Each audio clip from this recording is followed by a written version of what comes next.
2 out of 3 ain't bad.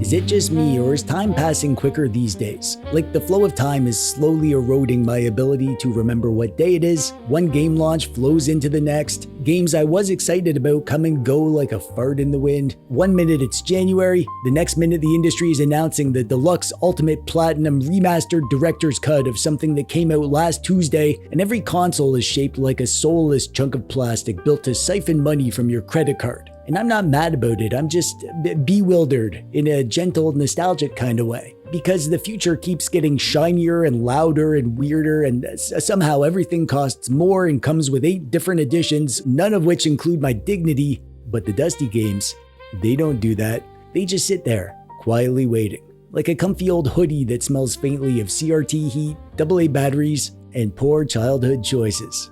No DRM, no battle passes, no daily logins. Just you, a little pixel world, and the simple joy of pressing buttons until your brain releases the specific cocktail of happy chemicals that only retro games can conjure. So yeah, time marches on, but the Dusty Game Society is a tiny rebellion against it.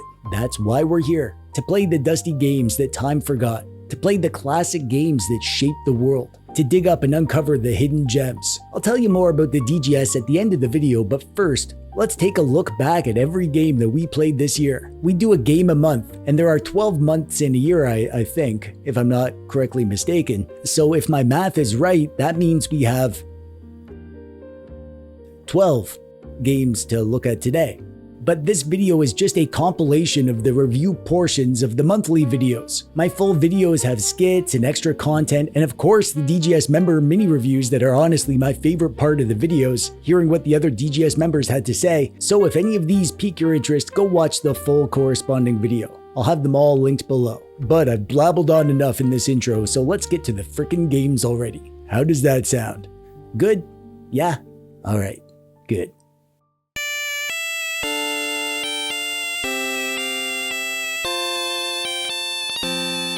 Great Greed is an interesting game, to say the least.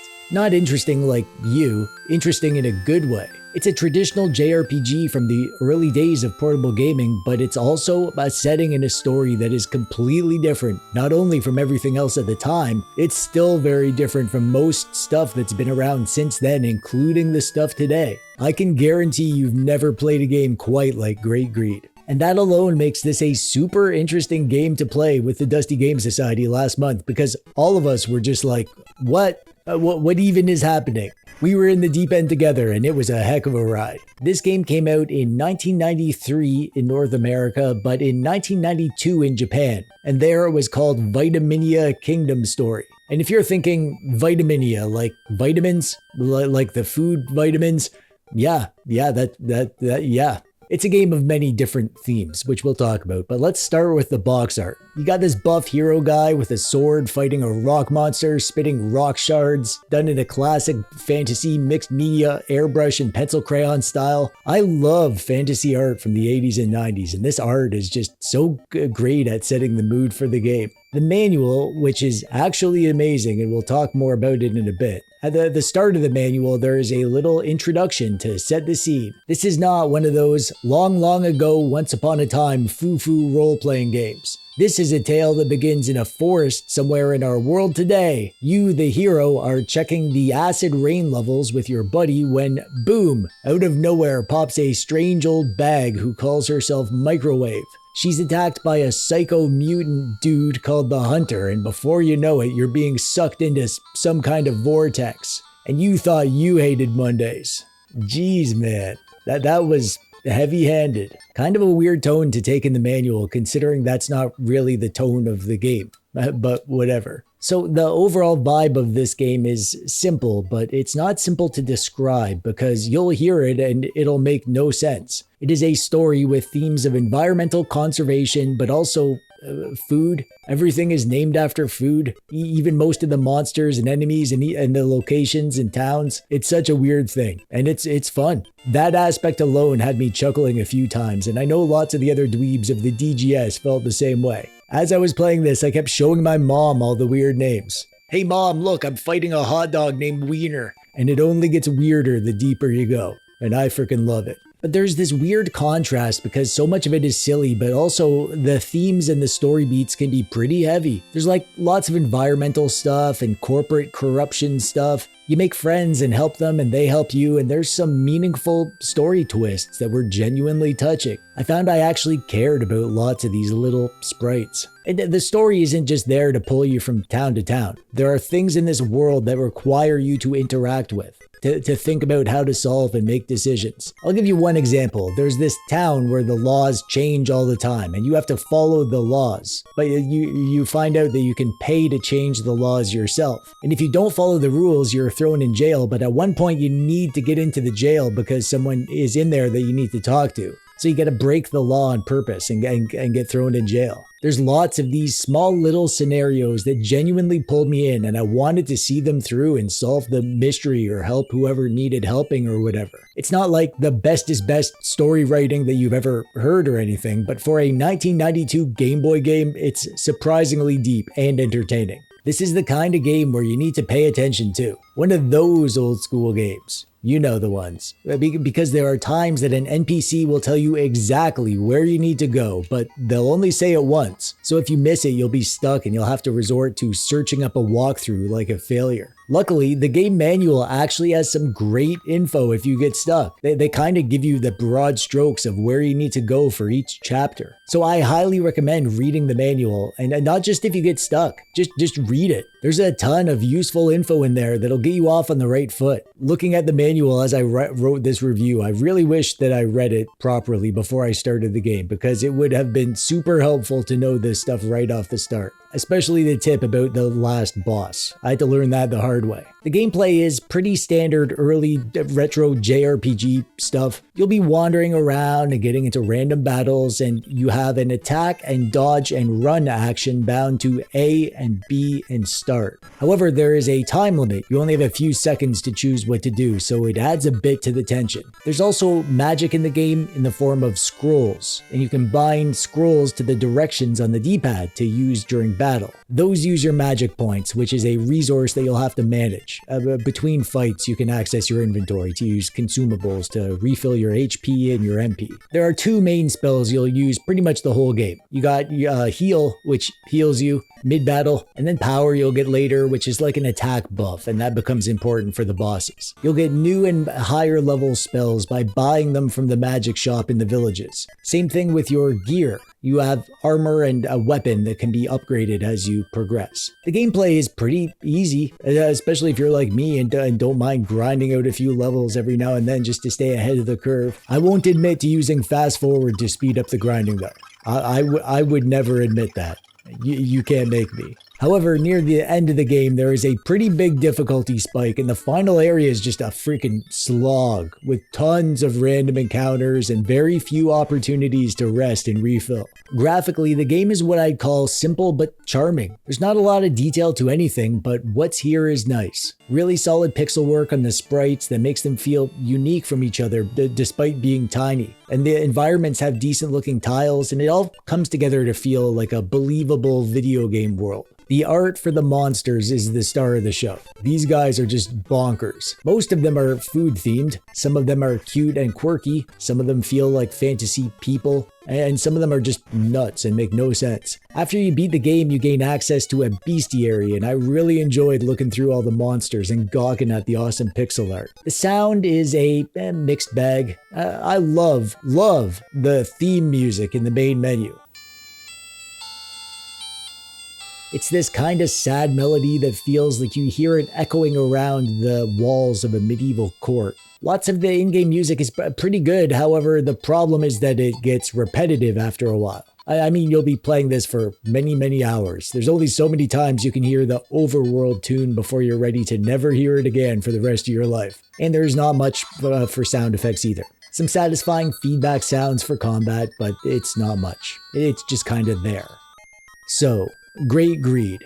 It's so good that I feel like it's weird that everyone doesn't already know about this game and talk about it all the time. Maybe you're watching this and you know about it, but I'm pretty sure there's a good chance that you are just hearing about it for the first time in this video. Most of the dusty dweebs of the DGS hadn't heard about it before we started last month. And it's also a great early example of an RPG for the Game Boy. And it's so fun and weird and quirky that it's probably more memorable than most of them. Now, it's not going to be for everyone, obviously. If you don't like JRPGs or you don't have patience for grinding or paying attention when NPCs tell you things, then you're not going to have fun. This feels like the kind of game that young TechDweeb would buy because of the box art and then bail after 10 minutes because there was too much reading and numbers. But I sure did have fun as a grown-up TechDweeb. I love finding games like this. Digging up these lesser-known games from the dusty archives of gaming history is one of my favorite things, and sharing the experience with a bunch of other cool dweebs is the icing on the eye cake. Yeah, eye cake. That's a thing. Let's begin by going back in time to the turn of the century, 1999. Ubisoft, bless their ambitious little French hearts, decided it was time for Rayman, the armless, legless wonder from the 1995 PS1 game, to make the leap into 3D. And thus, Rayman 2: The Great Escape was born, launching first on the Nintendo 64 and the PS1, and then basically getting ported to everything with a screen. Critics loved it. People called it one of the best platformers of all time, especially the Dreamcast version, which is widely considered to be the best looking one. That's the one that I played, by the way. All the footage that you'll see today is from the Dreamcast version. And honestly, no word of a lie, this game holds up better than almost any game from this period. It's a retro game that was way ahead of its time because it feels and looks just as good today as when it came out. Can't say the same for lots of games from back then. The story goes like this. Imagine evil robot pirates invade your world. That's it. That's the plot. Simpler times. Simpler times. Alright, fine, I'll elaborate. There actually is a sort of story, I guess. The villain of the game is Admiral Razorbeard. He's a nasty little big bad evil guy who turned Rayman's world into a giant prison camp. He's shattered the heart of the world into a bunch of energy looms, and it's up to Rayman to collect them, save his friends, and punch some robots in the face. It's got all the classic adventure story beats. You got your wise old sage, your comic relief sidekick, Glowbox, who's like the best supporting character ever. I freaking love this guy. He's basically a big dopey frogman kind of thing, and a bunch of magical nonsense about collecting 4 masks to awaken an ancient god or something like that. Honestly, I lost the plot, and it doesn't matter. It's just a pretext to move around the map and beat the levels, but it's got enough charm to keep things entertaining occasionally. The world feels alive and the cutscenes are cute, and Razorbeard is a delightfully evil little gremlin. It's not deep, but come on, it's a platformer from 1999. You're here to jump and throw your energy balls at robot pirates, not contemplate the deep questions in life. Speaking of which, let's talk about the gameplay because this is where things get good. Rayman 2 is a roller coaster. Sometimes literally. There are sections that totally feel like an actual roller coaster, but also figuratively because there are so many different gameplay styles that you get to experience in this game. You got precision platforming and puzzle solving and actiony bits, combat, on-rails segments. The levels are fairly linear. Sometimes there's backtracking, but not usually. Sometimes I did get stuck and had to look up a walkthrough, but not often. It's usually pretty darn straightforward. Simple even. However, simple doesn't mean easy. This game gets very hard very fast. It totally kicked my butt. Lots of the DGS members had a pretty easy time with this one, I think, and they finished the game pretty quickly, compared to me at least. I played this the entire month and then I had to take an extra week to actually finish the game. I don't know if I'm just getting worse at games in my old age or whatever, but this game was a huge challenge for me to get through within a month. And I'm kind of ashamed to admit that I've been using save states to do it. And it still kicked my butt. Man, I must be total garbage. Rayman's main gimmick is his helicopter hair, or ears, or whatever. He can jump and then hover on his way down, which feels great for controlling the tricky landings. He also throws energy balls instead of punching, which is a little bit weird. I never understood why this guy can just throw infinite energy balls. It kind of ends up feeling like 3D Mega Man or something, but whatever. It's a mechanic and it works. The level design is really solid. Some areas are slower with puzzles and exploration, while others are fast-paced obstacle courses where you're floating on lava or or surfing on rockets or water skiing or whatever. There's a ton of variety here. There's also some light combat, and it's not great. It's pretty basic. Mostly just lock on and strafe around and shoot style combat. It works, but the real fun is when the game throws enemies at you that have puzzle-solving elements to them. Overall, the gameplay holds up surprisingly well. It is smooth and fun, and it's the tight controls and great level design that is the main reason this game holds up so well today, unlike lots of the clunky 3D platformers from this time. I should mention that there are some quirks with the camera, though. There are lots of times when the game hides things from you because of the weird camera, and you need to go into first-person mode to look around. And you can rotate the camera left and right, but it's done with buttons on the controller. So I rebound those to the right stick, which instantly made the game feel more modern. You can do that in the RetroArch controller settings, and make sure that you save the controller remap for this game so that it gets loaded up every time you load this game if you do that. For a game from 1999, this game looks so good. All versions look great, but the Dreamcast Rayman is just gorgeous. That's the best one, hands down. It's sharper than the N64 version, and it doesn't have the weird, we tried to put this on the PlayStation 1 look of the PS1 port. This is one of those Dreamcast games that really makes you appreciate how powerful that little box was. Oh, by the way, on the Dreamcast, this game has native widescreen support. Yeah, you need to enable it from the options in the main menu.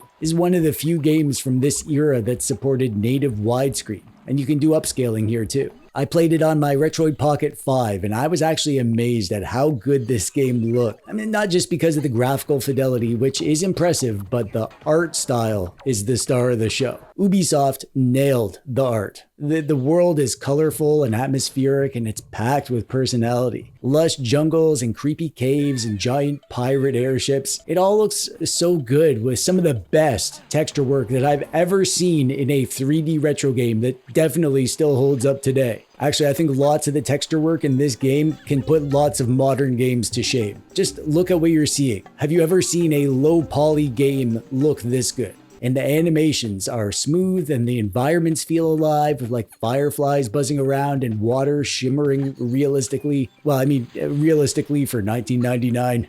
Now, for the sound, this is a little weird. Some versions of the game have full dialogue, and others use Raymanese, which is basically a bunch of gibberish sounds. You want me more too? Yellow, 40 stem on my lane. I actually prefer the gibberish voices. It fits the game's weird, whimsical vibe better than the awkward voiceover, in my opinion. And there's actually not that much story in the game anyways. The soundtrack is phenomenal. It's cinematic and full of bouncy, adventurous tunes.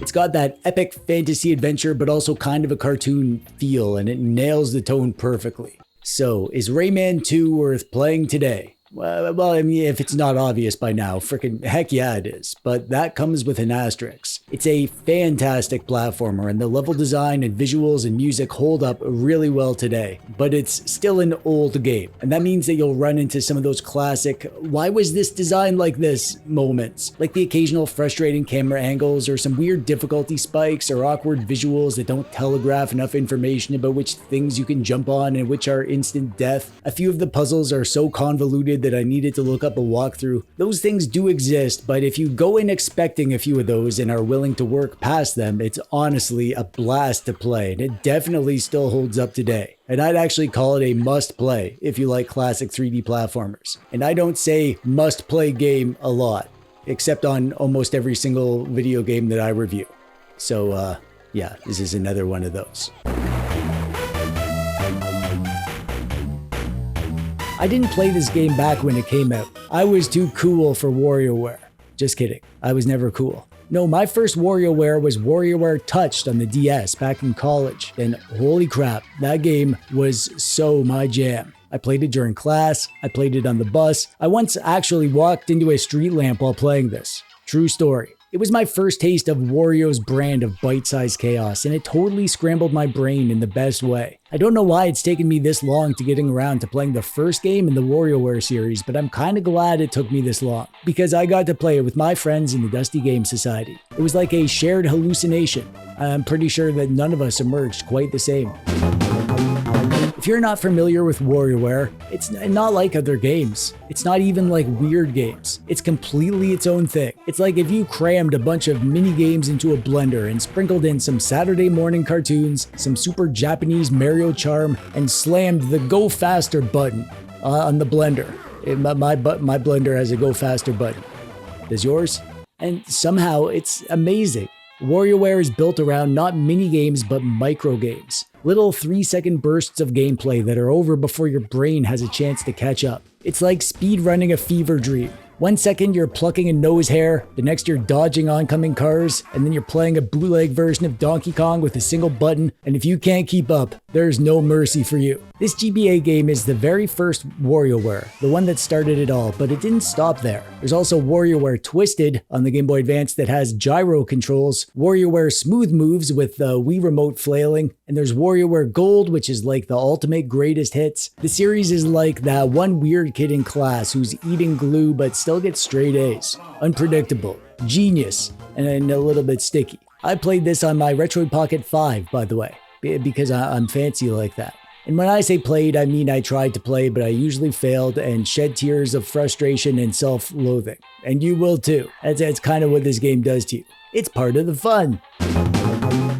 This is usually the part of the review where I talk about the story. And story is a strong word for what's going on here. At least on the surface, it feels pretty bare bones, but there's actually more depth here than there seems at first. It starts with Wario, you know, the bad guy Mario, and he decides to cash in on the video game industry. He starts his own game company, WarioWare Inc., to make his own games. And honestly, that's the kind of entrepreneurial energy that I aspire to. I've been trying to find a way to monetize my love of root beer. I keep promoting A&W in the hopes that they'll pay me someday. Oh, hey, A&W, if you're watching this, have your people call my people. My mom. Have your people call my mom. And the game very loosely conveys that Wario ropes in a bunch of weirdos to help make the games. Each of them runs their own set of microgames. A whole bunch of colorful characters like Jimmy T, the disco guy, Mona, the pizza-slinging scooter girl, Dribble and Spitz, the space taxi driving dog and cat duo, and 9volt, he's my favorite. He's basically me as a kid. Obsessed with retro games. There's not a lot of actual plot here, but every character gets a little intro cutscene and some really nice animated sequences to add flavor. Spicy flavor. Gameplay is where this game shines like a greasy nerd's sweaty forehead. Each microgame lasts about 3 seconds. You get one word or phrase like dodge or pick, and then bam, you're in it. No tutorial, no warm-up, just vibes and chaos. It's a test of your raw gamer instinct and reflexes, and maybe caffeine intake. There's tons of these little games, over 200 microgames here. Some are puzzly, solvey, some are dexterity challenges, some are reflex-based, some are just weird. 1 second you're guiding a finger into a nostril, and the next you're playing a one-button version of Balloon Fight. You'll miss like 80% of them your first time and wonder what just happened. And then you'll try again and again and again. Eventually, the games you failed at will become familiar and you'll know what to do. And you'll feel unstoppable, except just when things get easy, each character's stage ramps up in speed the longer you go. And if you mess up, if you miss 4 times, you're out. It's like a carnival game where the carny laughs at you every time you fail. Just like real life. But when you're in the zone, oh man, it's glorious. Nailing game after game, and it keeps getting faster and faster, and your eyes and brain are in overdrive, and your hands are shaking, and you're just scared to blink. That's the kind of manic energy that only WarioWare can give you. It's kind of magical. Also, there are boss stages that are a little longer and more complex. These boss stages are like your little end-of-level rewards for not being terrible. Graphically, the game looks weird, but in the best way. Like you. The art style changes constantly. One game might look like classic NES, and the next might look like a poorly drawn sketch on a napkin. There's pixel art, there's claymation style renders, there's actual photos of real people. It's like an art class's year-end project gallery exploded, and Nintendo stole the chaos and crammed it onto a GBA cartridge. Also, every character's stage has its own visual vibe. Jimmy T's games are all disco themed, and Mona's have a fast food vibe. 9volts are full of Nintendo nostalgia. nostalgia. I mean, it's not that anyone would look at a single screenshot from this game and call it quote-unquote good graphics. Not traditionally, but it's creative as heck, and it keeps you guessing, and it makes every second visually interesting, or at least visually confusing, which is sometimes even better.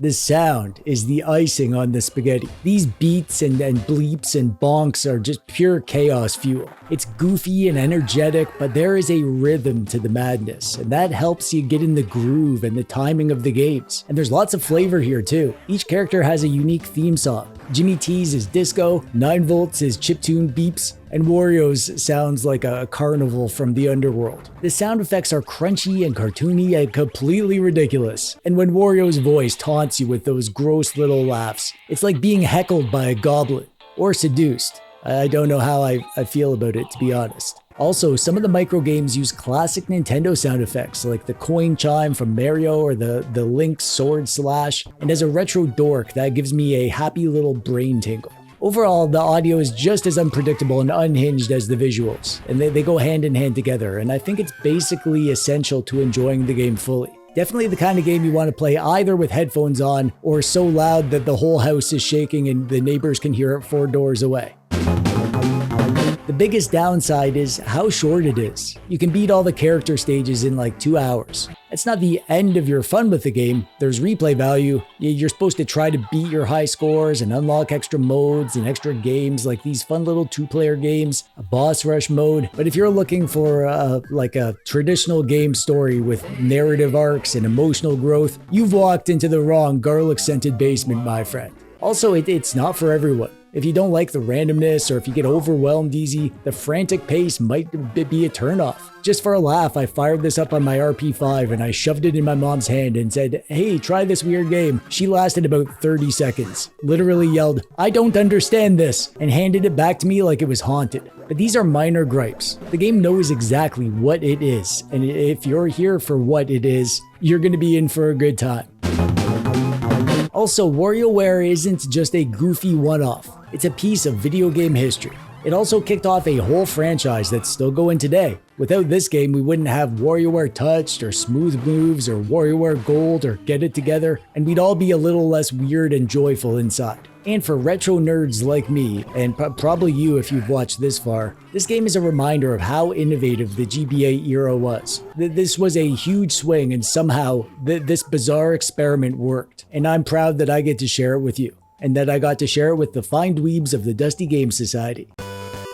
This month, we finally tackled a game that's been taunting me from my to-play list for years. Survival Kids on the Game Boy Color. I've wanted to play this one for ages, but I never quite made the time. I'm a busy dweeb, what can I say? But thanks to the Dusty Game Society, I had the perfect excuse to finally dive in, and I'm so glad I did. This game surprised me. It's not just a cute little Game Boy Color curiosity, it's kind of the granddaddy of the entire survival genre. Like, we don't get Minecraft without Survival Kids kind of thing. That blew my mind, and it'll probably blow yours. So prepare to be blown. I mean, the story begins with a shipwreck, and it kind of ends there too. After the intro, there's almost no story in the game at all. You wash up on a deserted island as either a boy or a girl, and from that moment on, you're alone. You're confused, you're very hungry, there's a mischievous little monkey, and there's a wild pig that does not like you poking around its turf. The story of Survival Kids is less about what's told to you and more about what you discover. It's almost anti-story in a way. There's no narrator guiding you, no journal entries laying out your next steps. It's all instinct and wilderness, like a true survivor.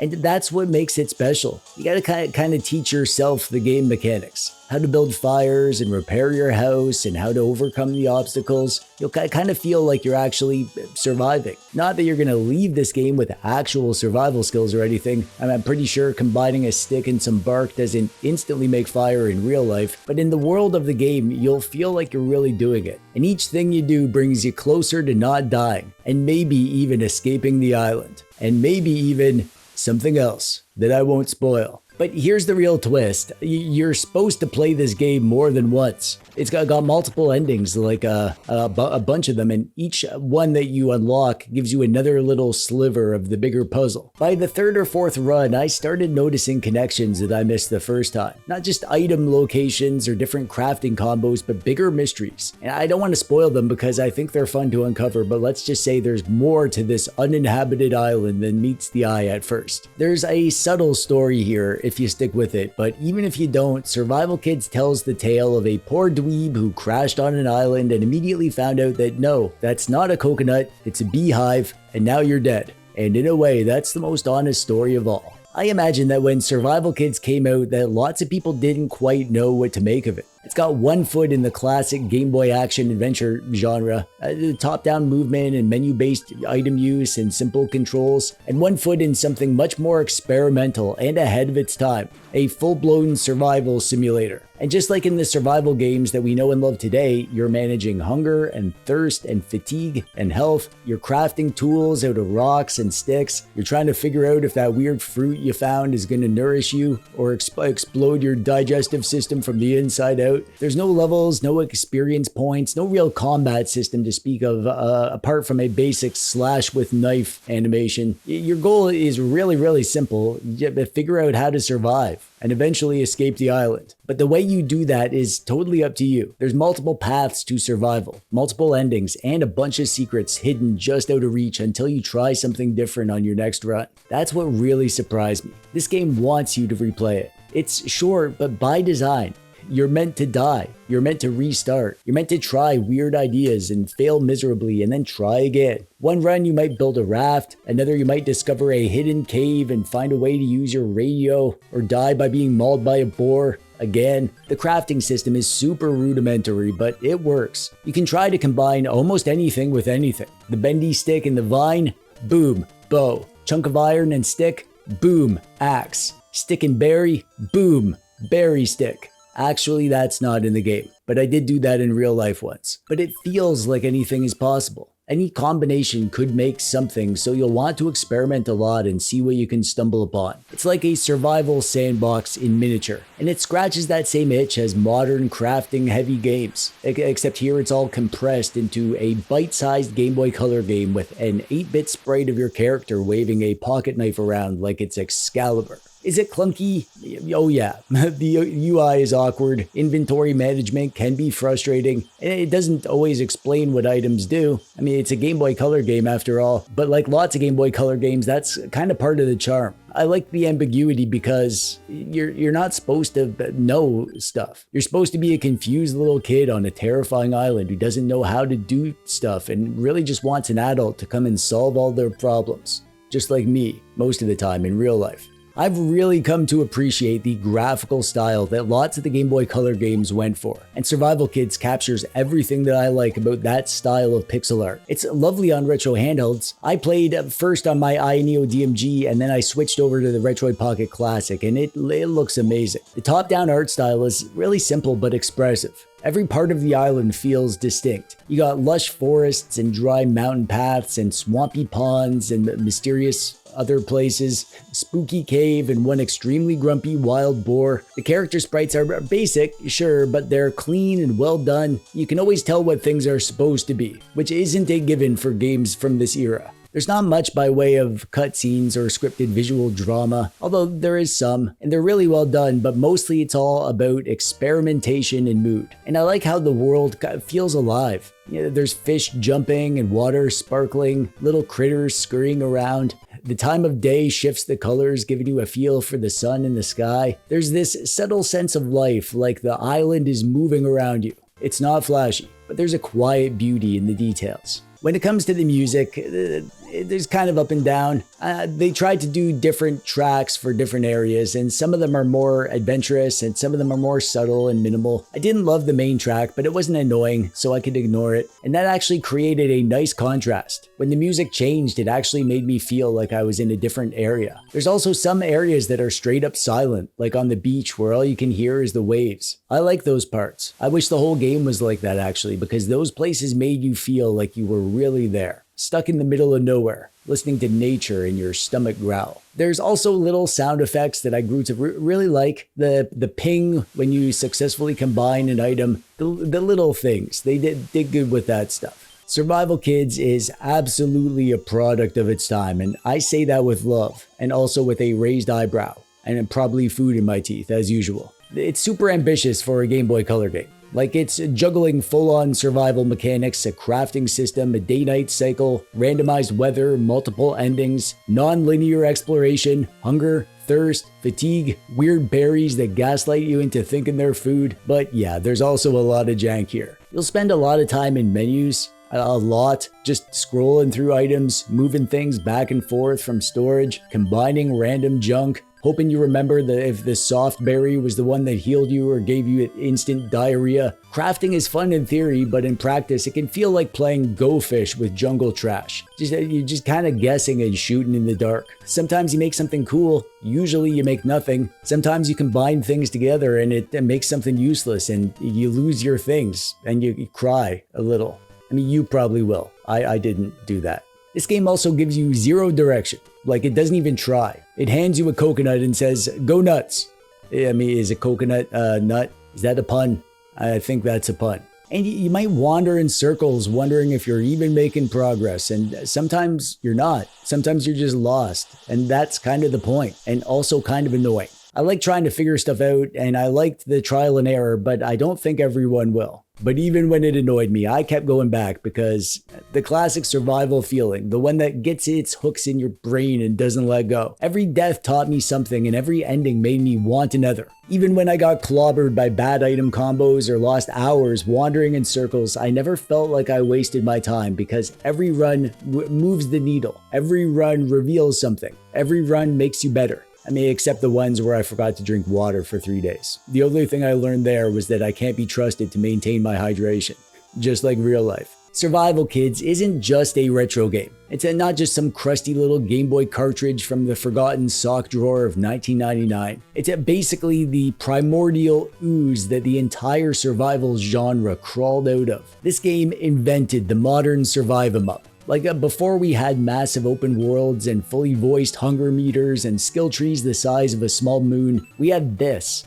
A tiny Game Boy Color game where you poked around a jungle, ate some bark, and hoped you didn't get dysentery from drinking out of a puddle. This game walked so that Minecraft could run. So Don't Starve could not starve. So Valheim could build a stick hut and freeze to death in a loincloth. All of those modern survival crafting games that people stream for 800 hours, this was the genesis of that. Craft stuff, eat stuff, don't die, die anyway, then try again. It's all here, just in baby form. And the wildest part is that this came out in 1999. Everyone else was making linear platformers or half-baked movie tie-ins, and Konami was out here saying, what if we made a game where kids just survive? No plot, no tutorials, no mercy, just the harsh reality of nature itself. You spawn in the dirt and the game shrugs like, good luck, champ. I hope you brought a big stick. Playing it now gave me new respect for just how far the genre has come, but also a weird kind of nostalgia for how simple and raw it all started. This game is old, it's janky, it's deeply strange, but so am I. And you love me, so you might love this.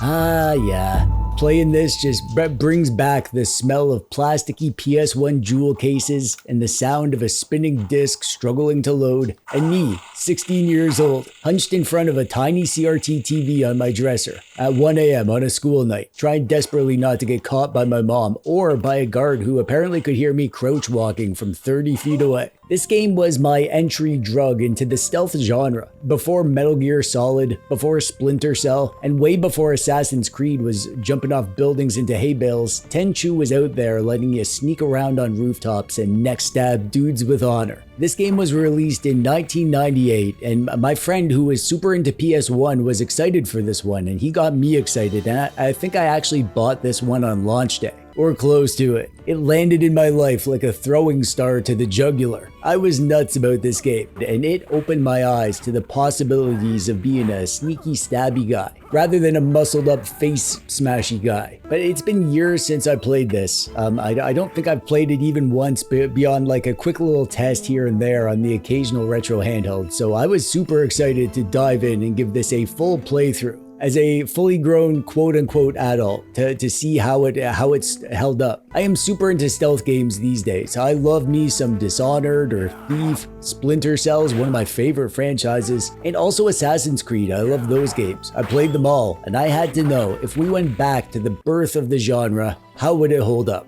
Did it age well? Well, yeah, and no. We'll talk about it. But does it still rule? Absolutely. You're hired by Lord Goda to keep peace in feudal Japan, which mostly involves murdering corrupt officials and creepy cultists under the cover of darkness. Yeah, there's betrayal and mystery and kidnapped princesses and ancient evil, you know, ninja stuff. Honestly, the plot is pretty forgettable, but let's be real. You're mostly here for the dramatic cutscenes where someone turns and says something cheesy like, "It's a beautiful night. You should be looking for a boyfriend." As for the gameplay, this is where the game sinks its little ninja claws into your heart, or back, depending on how good you are at not being terrible. Each mission drops you into a self-contained map, and it tasks you with sneaking to your objective while avoiding guards and dogs and archers and the world's most paranoid civilians. You get to choose who to play as, Rikimaru or Ayami, but honestly they're more alike than different. I mean, sure, Ayami moves a bit faster and Rikimaru has the grumpy ninja dad energy, but they both stab stuff and fall off rooftops with equal grace. And the story is the same no matter who you choose, I think. The stealth system is surprisingly deep for the time. I remember back in the day feeling like an absolute ninja assassin. Enemies have like vision, cones, and hearing ranges. You're rewarded for sneaky kills with a stealth kill animation that freezes the screen and it shows your character brutally but tastefully slashing a fool. And you actually do get a score at the end of the level.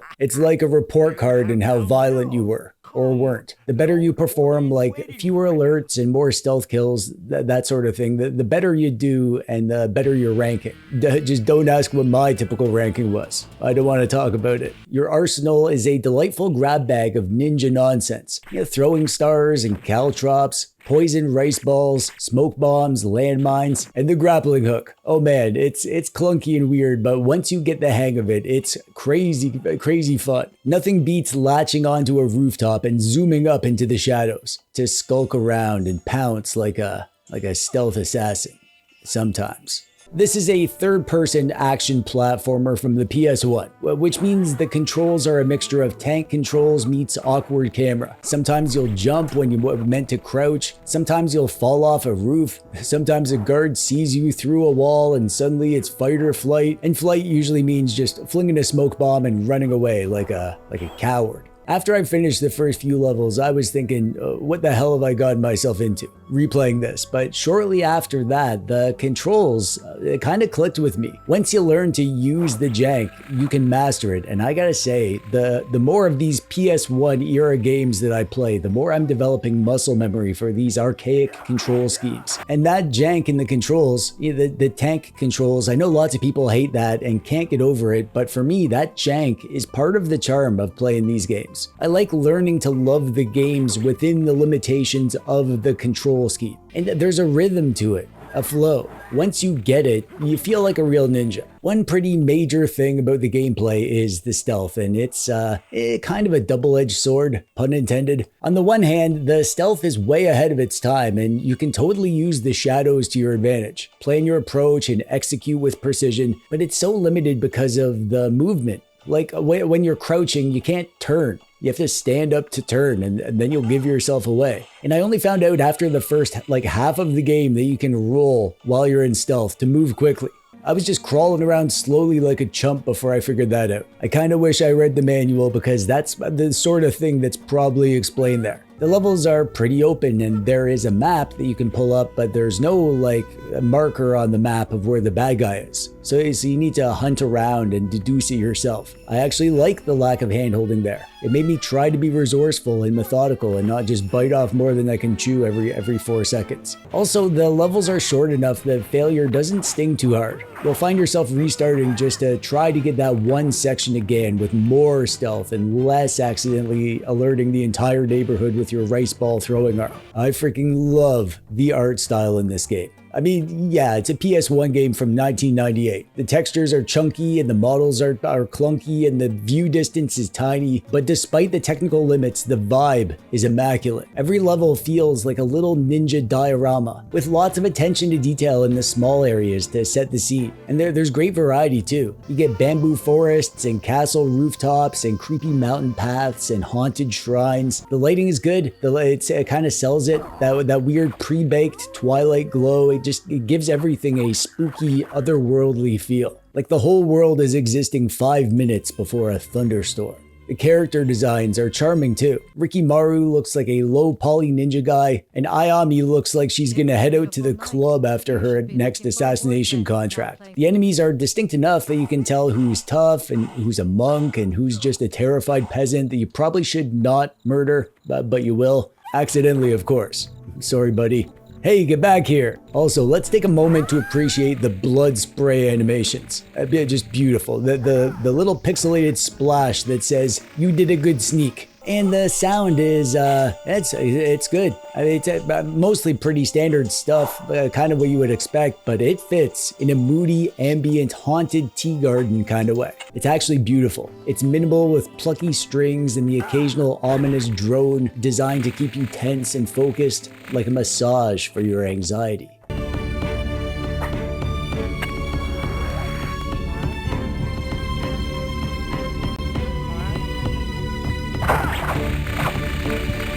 And the voice acting is very of its time. I played through as Ayami specifically because I liked her voice actor better. It's so 90s. I love it. Lord Goda trusted you. How could you betray him? I may have made mistakes, but I allow no women to scold me like that. Your arrows are like you, weak and twisted. I fear them. Not. The sound effects are really well done. I played this with headphones on and I definitely recommend that. You can hear the crunchy footsteps around you and use them to help you nail down the positioning of who's moving around. Enemies grunt with bizarre intensity, and of course the classic guard alert noise, which lives rent-free in my head to this day. But let's not pretend that this game aged like fine wine. It aged more like lukewarm sake left in the sun. The controls are super awkward, especially at first, but it never went away entirely. The jumping is imprecise. Sometimes the camera just decides you've seen enough and it flips to a wall, or it won't let you look down to the angle that you actually want to see. It kind of makes it hard to be a badass stealthy ninja pouncing down from above when you can't look down. It feels like a pretty basic thing I'd want to be able to do. And the AI, while ambitious for its time, is kind of hilarious today. It's like they have 2 modes, Sleepwalking Idiot or All-Seeing Murder Hawk. The level design, while atmospheric and a huge part of the game is exploring the levels, it can be a little samey.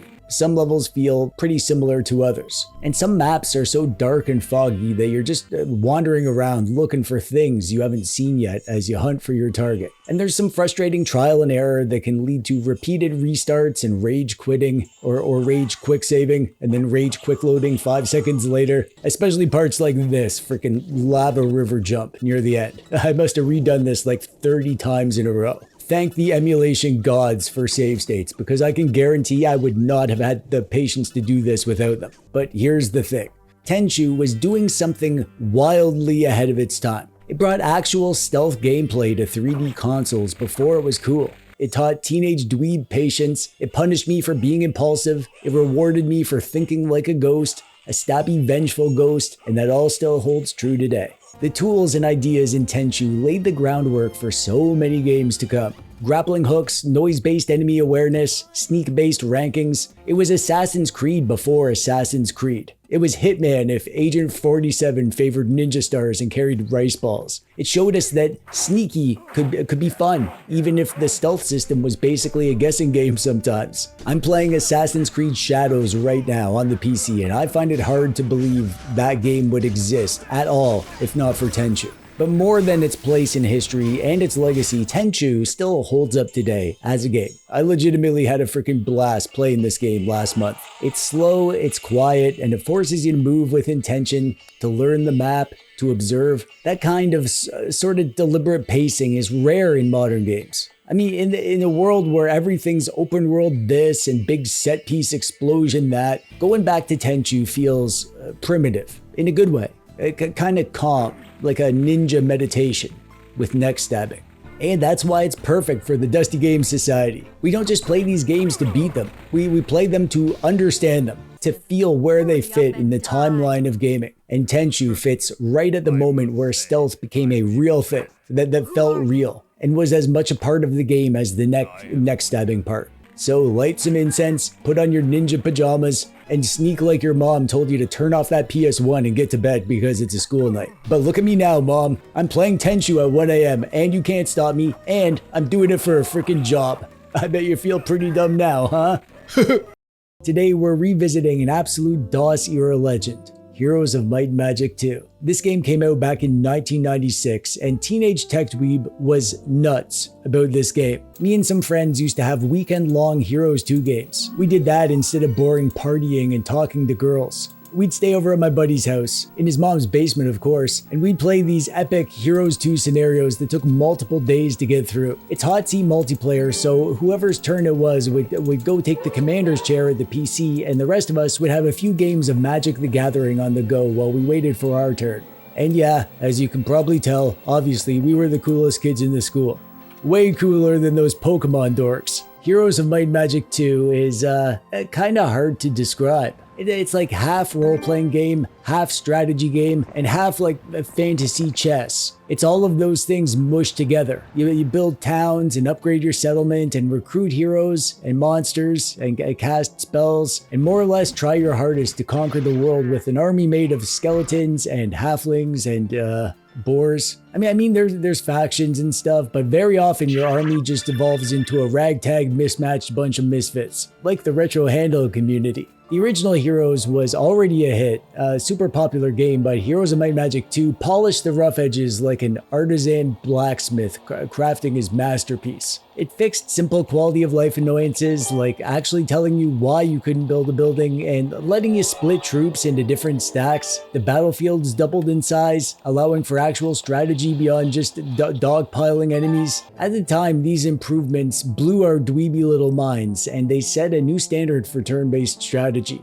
The series would go on after this to improve and add features and factions in the best game of the series, Heroes of Might and Magic 3, but Heroes 2 was the first time that the bones of the game were set into place in a way that kind of permeated throughout the generations to follow. And I like the quaint charm of this version because it's everything good from 3, just a bit simpler and smaller, easier to digest, like Fruit Loops. Now, look, Heroes of Might and Magic 2 isn't the kind of game you play for the story. It's entirely optional. Most of the real meat here is in crafting your own custom scenarios. Maybe playing some hot seat matches with your friends, or your cat, or just obsessively taking over the world one gazebo at a time. That said, there is a campaign with a plot, and it's actually pretty good at pulling you in and giving the game some structure to go through. The setup is that King Iron Fist is dead, and now his two sons, Roland the Good and Archibald the not good, are bickering over who gets to wear the crown and sit on the throne. It's classic medieval sibling rivalry, like Game of Thrones if you replaced all the sex and violence with turn-based pikeman management. You pick a side at the start, and then the story unfolds over a series of scenarios. Each chapter moves the narrative forward with little story blurbs between the missions that give you context to what you're doing and why you're suddenly storming a castle full of unicorns or whatever. There's a bit of political intrigue and some backstabbing, a few shocking betrayals, and just enough flavor to keep you clicking that next scenario button to see what happens next. Is it an epic tale for the ages? No. but it gets the job done. There's some nice light medieval drama to sprinkle throughout what is otherwise just a pure strategy game. The core gameplay loop of Heroes 2 is addictively simple. You start with a castle and a hero and some troops, and you build up your town, go out into the world and gather resources, find some fun hidden treasures or events on the map, save up gold, recruit creatures, get into lots of fights, and your ultimate goal is to battle enemy heroes and their armies and take over their castles. The beautifully pixelated maps are littered with treasures and artifacts and weirdly placed gazebos bursting with experience points for some reason. Your heroes level up, gaining new secondary skills or spells, and this RPG element feels genuinely rewarding. I really like growing my heroes. You get attached to these little guys. Something new in Heroes of Might and Magic 2 compared to the first game is creature upgrades. You can improve your creatures to stronger versions, but there's a catch. Upgrading your current troops costs double the gold compared to just buying the upgraded ones outright. It's like buying off-brand cereal because you can't afford Fruit Loops, and then paying extra to transform it into Fruit Loops anyway. And as the name would imply, there's magic in the game. You have spells and your hero can cast them, and you can use those to buff troops or make them faster, or just shoot things at the bad guy troops. And you can learn new spells as you go through the game. Not every hero can cast spells by default, so some heroes are more casty and some are more smashy, and you'll end up playing to those strengths. It's pretty basic, and the magic system isn't perfect. You'll still run out of MP faster than I run out of off-brand Fruit Loops, and direct damage spells quickly become weaker as your enemy's armies grow faster than your spell power. So, however, clever spell use can turn the tide of a close battle, especially buff spells. The game features 6 unique factions, each with their own strengths and weaknesses and completely bonkers fantasy creature rosters. You got knights, who are all about strong but kind of boring human units, although they do have these archers that can shoot twice once you upgrade them, so I like them for that. Barbarians, who are fast and aggressive, they're probably my favorite. They have like goblins and orcs and wolves and stuff. And there's sorceresses with a love for unicorns and Pegasi. You have warlocks, which have like mythological creatures like centaurs and minotaurs, and they also get dragons, which are like the toughest troops in the game. Necromancers, who are commonly referred to as overpowered. I'm not an expert, and they felt pretty normal to me, but lots of people say they're too tough. And wizards that rely on magical constructs, boars, and lightning-flinging titans. The factions aren't just for flavor either. They completely change how you play, what kind of army you build, and how you manage your resources, which areas of the map you'll need to control. They're the strategic spice that makes every scenario feel different. Visually, Heroes of Might and Magic 2 holds up incredibly well, even today. This is one of my favorite looking DOS games like ever. The maps are colorful, whimsical, and beautifully detailed. It's like a medieval fantasy map that's come to life in pixel form. There's so much detail to everything, all these little units and locations on the map, and the overall vibe is just perfect. Even the interface feels like you're looking through a medieval fantasy manuscript on a 386 DOS PC. This is one of those games that I fire up on almost every device that I ever get because I know the look of it so well, and I love the look of it, and it just gets me excited about playing yet another game of Heroes of Might and Magic 2. And of course, there's the music. Oh my sweet synthy hurdy-gurdy gods, it's so lovely. Enchanting chiptune melodies and epic themes that turn even mundane menu navigation into a heroic quest. It's one of those things about the game that makes you enjoy playing it so much that the time flies by, and even if you get sick of the music or you want to enjoy something a bit more chill, just the sound effects alone are great. You can hear occasional gusts of wind and hear your horse's footsteps as he trots around the map. Great little exclamation sound effects for various things. The art and sound are reason enough to visit a land of wherever this is, that this game takes place. I forget, but that doesn't matter. It's worth playing just to soak up the vibes. And just like with off-brand Fruit Loops, the good vastly outweighs the bad, but there are a few things that I could complain about if I really tried. I didn't really care that much for the magic, to be honest. I'm more of a might guy than a magic guy, I guess. I didn't like how the magic could just throw a battle, and how I felt like I was leaving something on the table if I didn't go with a magic-heavy character and gameplay style. And also, there's too much random luck with the magic.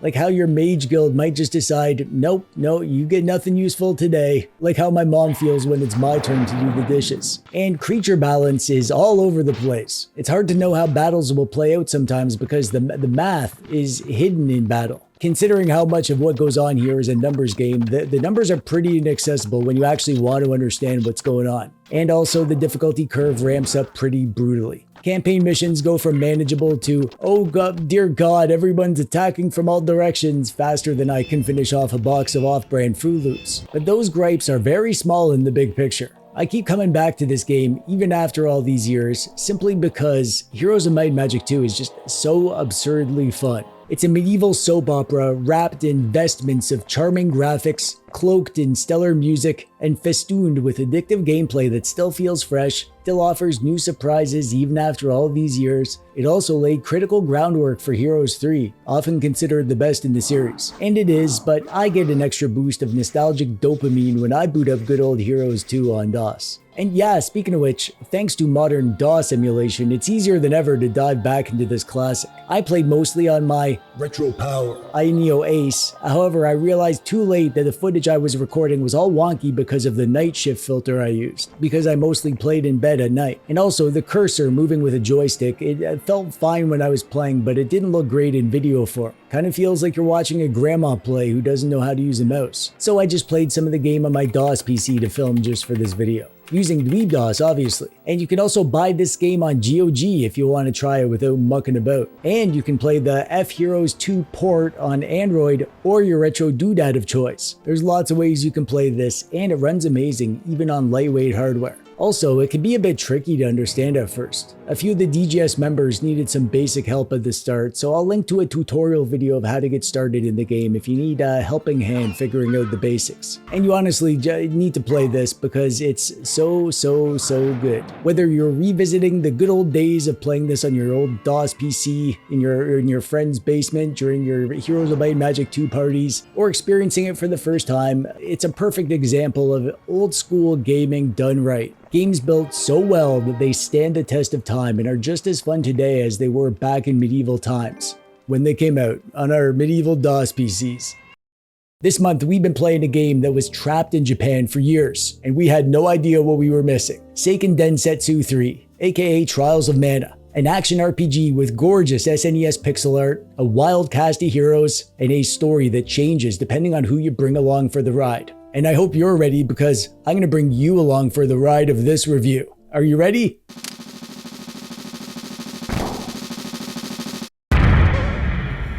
You've probably heard of Secret of Mana. Most folks in the West have, but surprise! That's actually the second game in the Mana series. The first was Final Fantasy Adventure on the Game Boy, which, despite its name, isn't really a Final Fantasy game. Square just slapped that title on it to boost sales. Trials of Mana, or Seiken Densetsu 3, is the third game, but unlike its older siblings, this one stayed locked away in Japan for years. It wasn't until much later that we finally got an official release in the Collection of Mana on the Switch, and a full 3D remake for modern platforms. But long before Square decided to share, the fan translation scene had already done the work. I played the fan translation myself. I like the dialogue writing better and also the font. I'll link to the patch below if you want to go full dusty dweeb mode. The world of Trials of Mana is in trouble. Again, the mana tree is dying, ancient monsters are breaking free, and it's up to a ragtag group of anime misfits to save the world by collecting magical things and unlocking their hidden powers and punching evil in the face.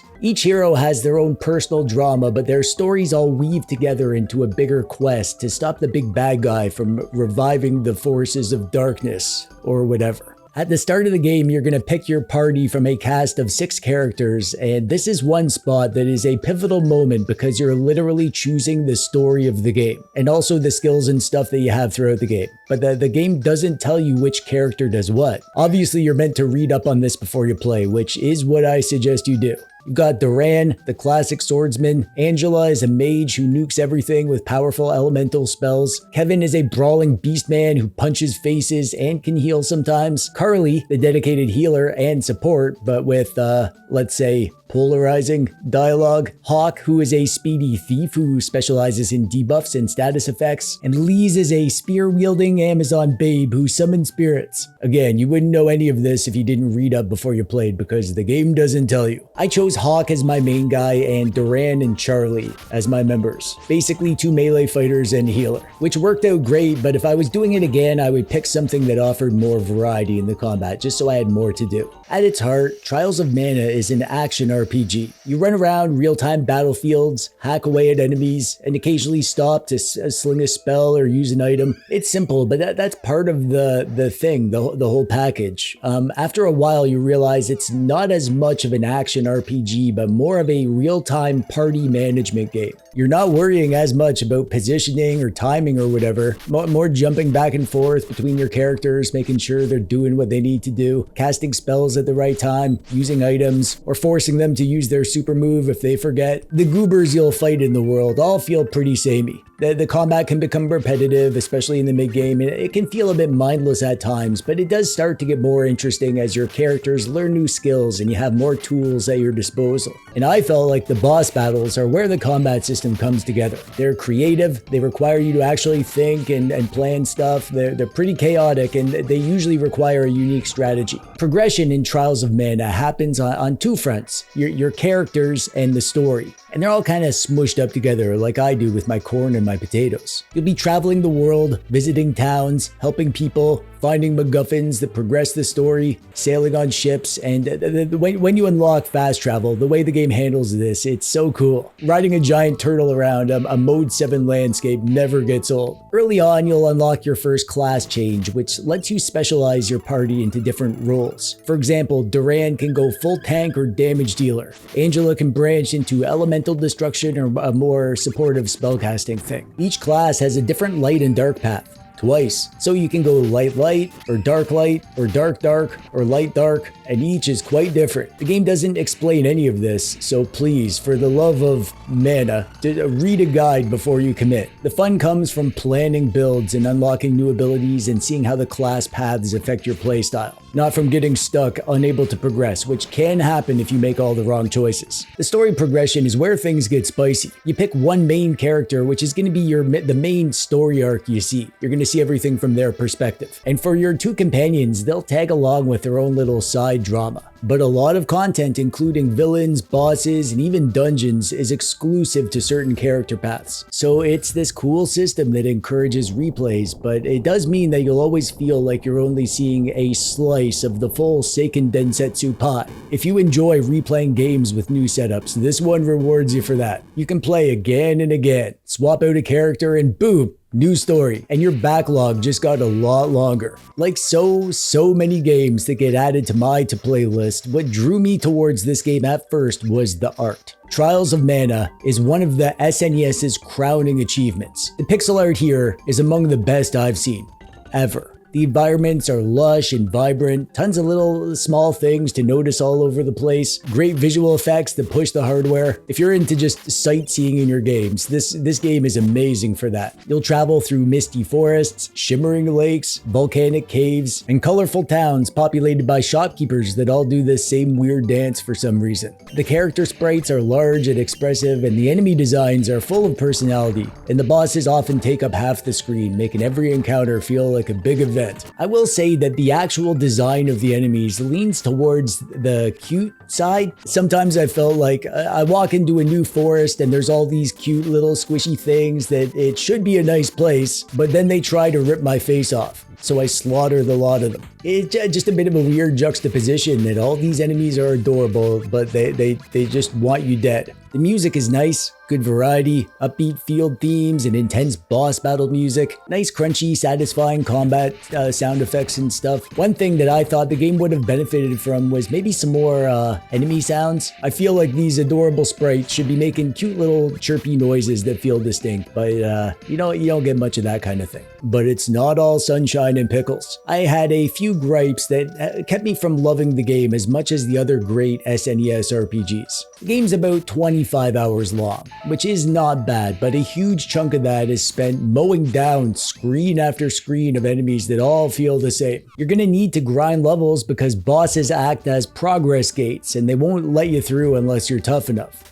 And honestly, the combat can get pretty darn repetitive. Even after unlocking new skills, I found myself just holding the attack and waiting for the fight to be over, and then moving along and doing it again and again. Fancy spells and items just felt like too much work when I could just hit things until they fall down. And I'll confess, I resorted to using a few cheats to ease the burden. A money cheat so I didn't have to grind for gold, and also a few times I fast forwarded through some level grinds. I just wanted to get back to the fun parts, not waste an hour bonking mush booms for pocket change. The story itself is good. It's not mind-blowing, but it's enough to keep you moving forward. The problem is finding out where to move forward. It's one of those games where if you didn't catch that one line of NPC dialogue, you're just going to be lost until you stumble into the right cutscene. Or if you're like me, you'll just sigh and look up a guide, because who has time for that? And then there's the menus. Navigating them mid-battle feels like digging through a backpack full of loose junk while someone's pelting you with dodgeballs. And the out-of-battle menus are pretty slow and annoying. It's definitely one area that makes the game feel like an old game,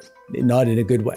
That said, I haven't finished the game. I'm about 15 hours in, I think, but I am absolutely going to keep playing this. And I've already given some thought to what I'm going to be doing for my second playthrough. I love this game, despite my gripes. It's not perfect, but it is a wonderful slice of SNES era RPG charm. I had so much fun playing this last month, and we have a new game that we're playing this month, but I don't want to stop. I'm having so much fun with this, and I want to see it through. If you enjoy building parties and thinking through skill progression and experimenting with class systems and exploring gorgeous pixel worlds, you're gonna have a blast with this game. You just need a little patience to push through the early game slog and deal with your AI companions not doing their best impression of a confused squirrel, and definitely keep a guide on hand when you need it, but it is so worth overcoming those hurdles, because what awaits you here is a game that rewards curiosity. It rewards exploration and also just rewards playing, even if you have already, because you'll discover new story bits and new classes and new ways to approach combat. The class system is genuinely one of the coolest aspects of the game once you get into it. Yeah, the story is light and the combat can be repetitive and the game doesn't hold your hand, but that's kind of the charm of lots of these old dusty classics. They're a little janky and a little rough, but full of heart. Like me.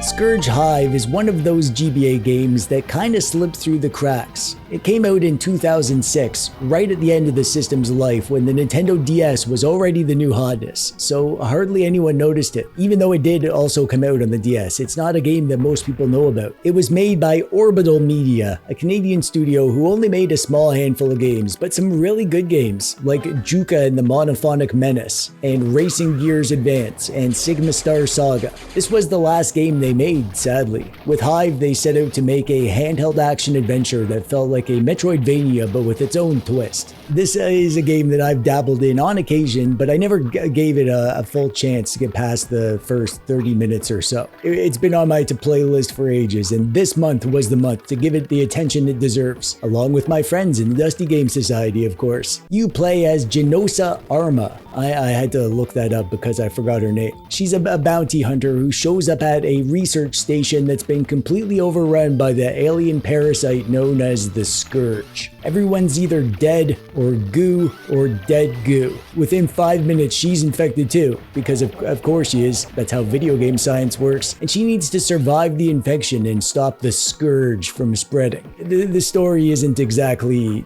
deep, but it does the job. A mysterious alien menace, cool armored hero, lots of terminals spitting lore at you via message logs. You know, space horror style stuff. So that's the premise. You're infected, you're doomed, and the only way to stave off death is by racing to decontamination stations before your timer runs out. It's not just a health bar, it is an ever-present clock hanging over your head. Every time you stop to explore the nooks and crannies or poke around looking for secrets, you're basically taking your life into your hands. I'm making it sound a lot more dramatic than it is. You usually have plenty of time to get done what you need to do and make it to the next decontamination station. But not always, and those times that you don't make it really put the fear into you. Like when your internet goes out and you don't know if it's going to be down for 5 minutes or forever. The game's world is laid out like a classic Metroidvania, with big interconnected areas, locked doors that taunt you, keycards, so many keycards. Oh my god, what is with all the keycards in this world? And in Metroidvania style, of course, you'll get new abilities that slowly open up more options for you. But the infection twist means that you're never just meandering, you're always pushing forward, planning routes and panicking when a hallway feels too long or you just keep getting knocked off a platform by some jerkwad robot. It's stressful in the same way that it's stressful when mom yells dinner's ready and you're still mid-boss fight. Except this time, instead of cold spaghetti, you've got a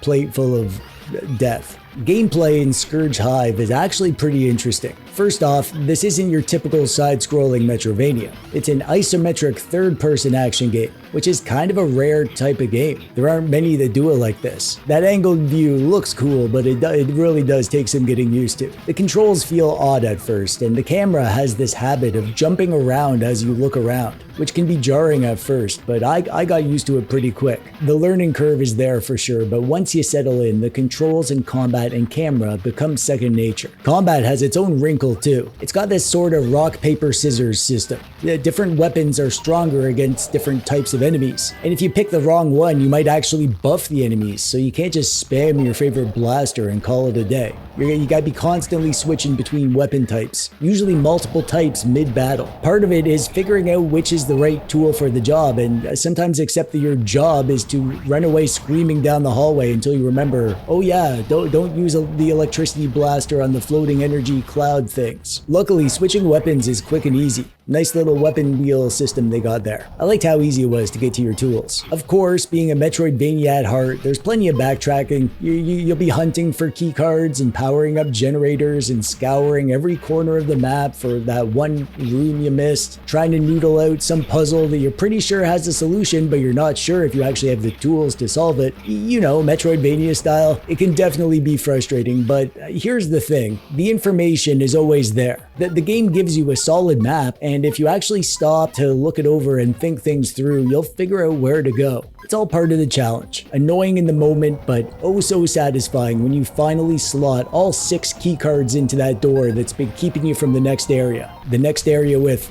6 more keycards to find. And then there's the bosses. I really like the bosses. They're big, scary, screen-filling monstrosities that look like they crawled out of your worst Saturday morning cartoon nightmare. Each one is a puzzle in its own right, usually with multiple stages, and you'll need to learn patterns and figure out weak points and try not to use too many save states. They're tense, memorable fights that break up the exploration nicely. Like so many games that get added to my backlog, the art is one of the reasons I was drawn to this game at the start. Like everything this studio makes, the pixel art here is so well done. Tons of detail in the environments and character, great animations and effects, and the isometric style is actually a difficult task to make good isometric pixel art, but they nailed it here. Everything is crisp and clean and readable, and bright and colorful sometimes, or dark and dingy and moody other times. Great interfaces too, the graphic design, everything from the HUD to the menus and the map and all that. It's the icing on the cake that brings the game together. This is glorious GBA pixel art at its finest. Great sound too. Really cool, fun Saturday morning cartoon style, spacey background tunes that set the mood nicely for being a space girl on a space station, blasting space bad guys with your space gun.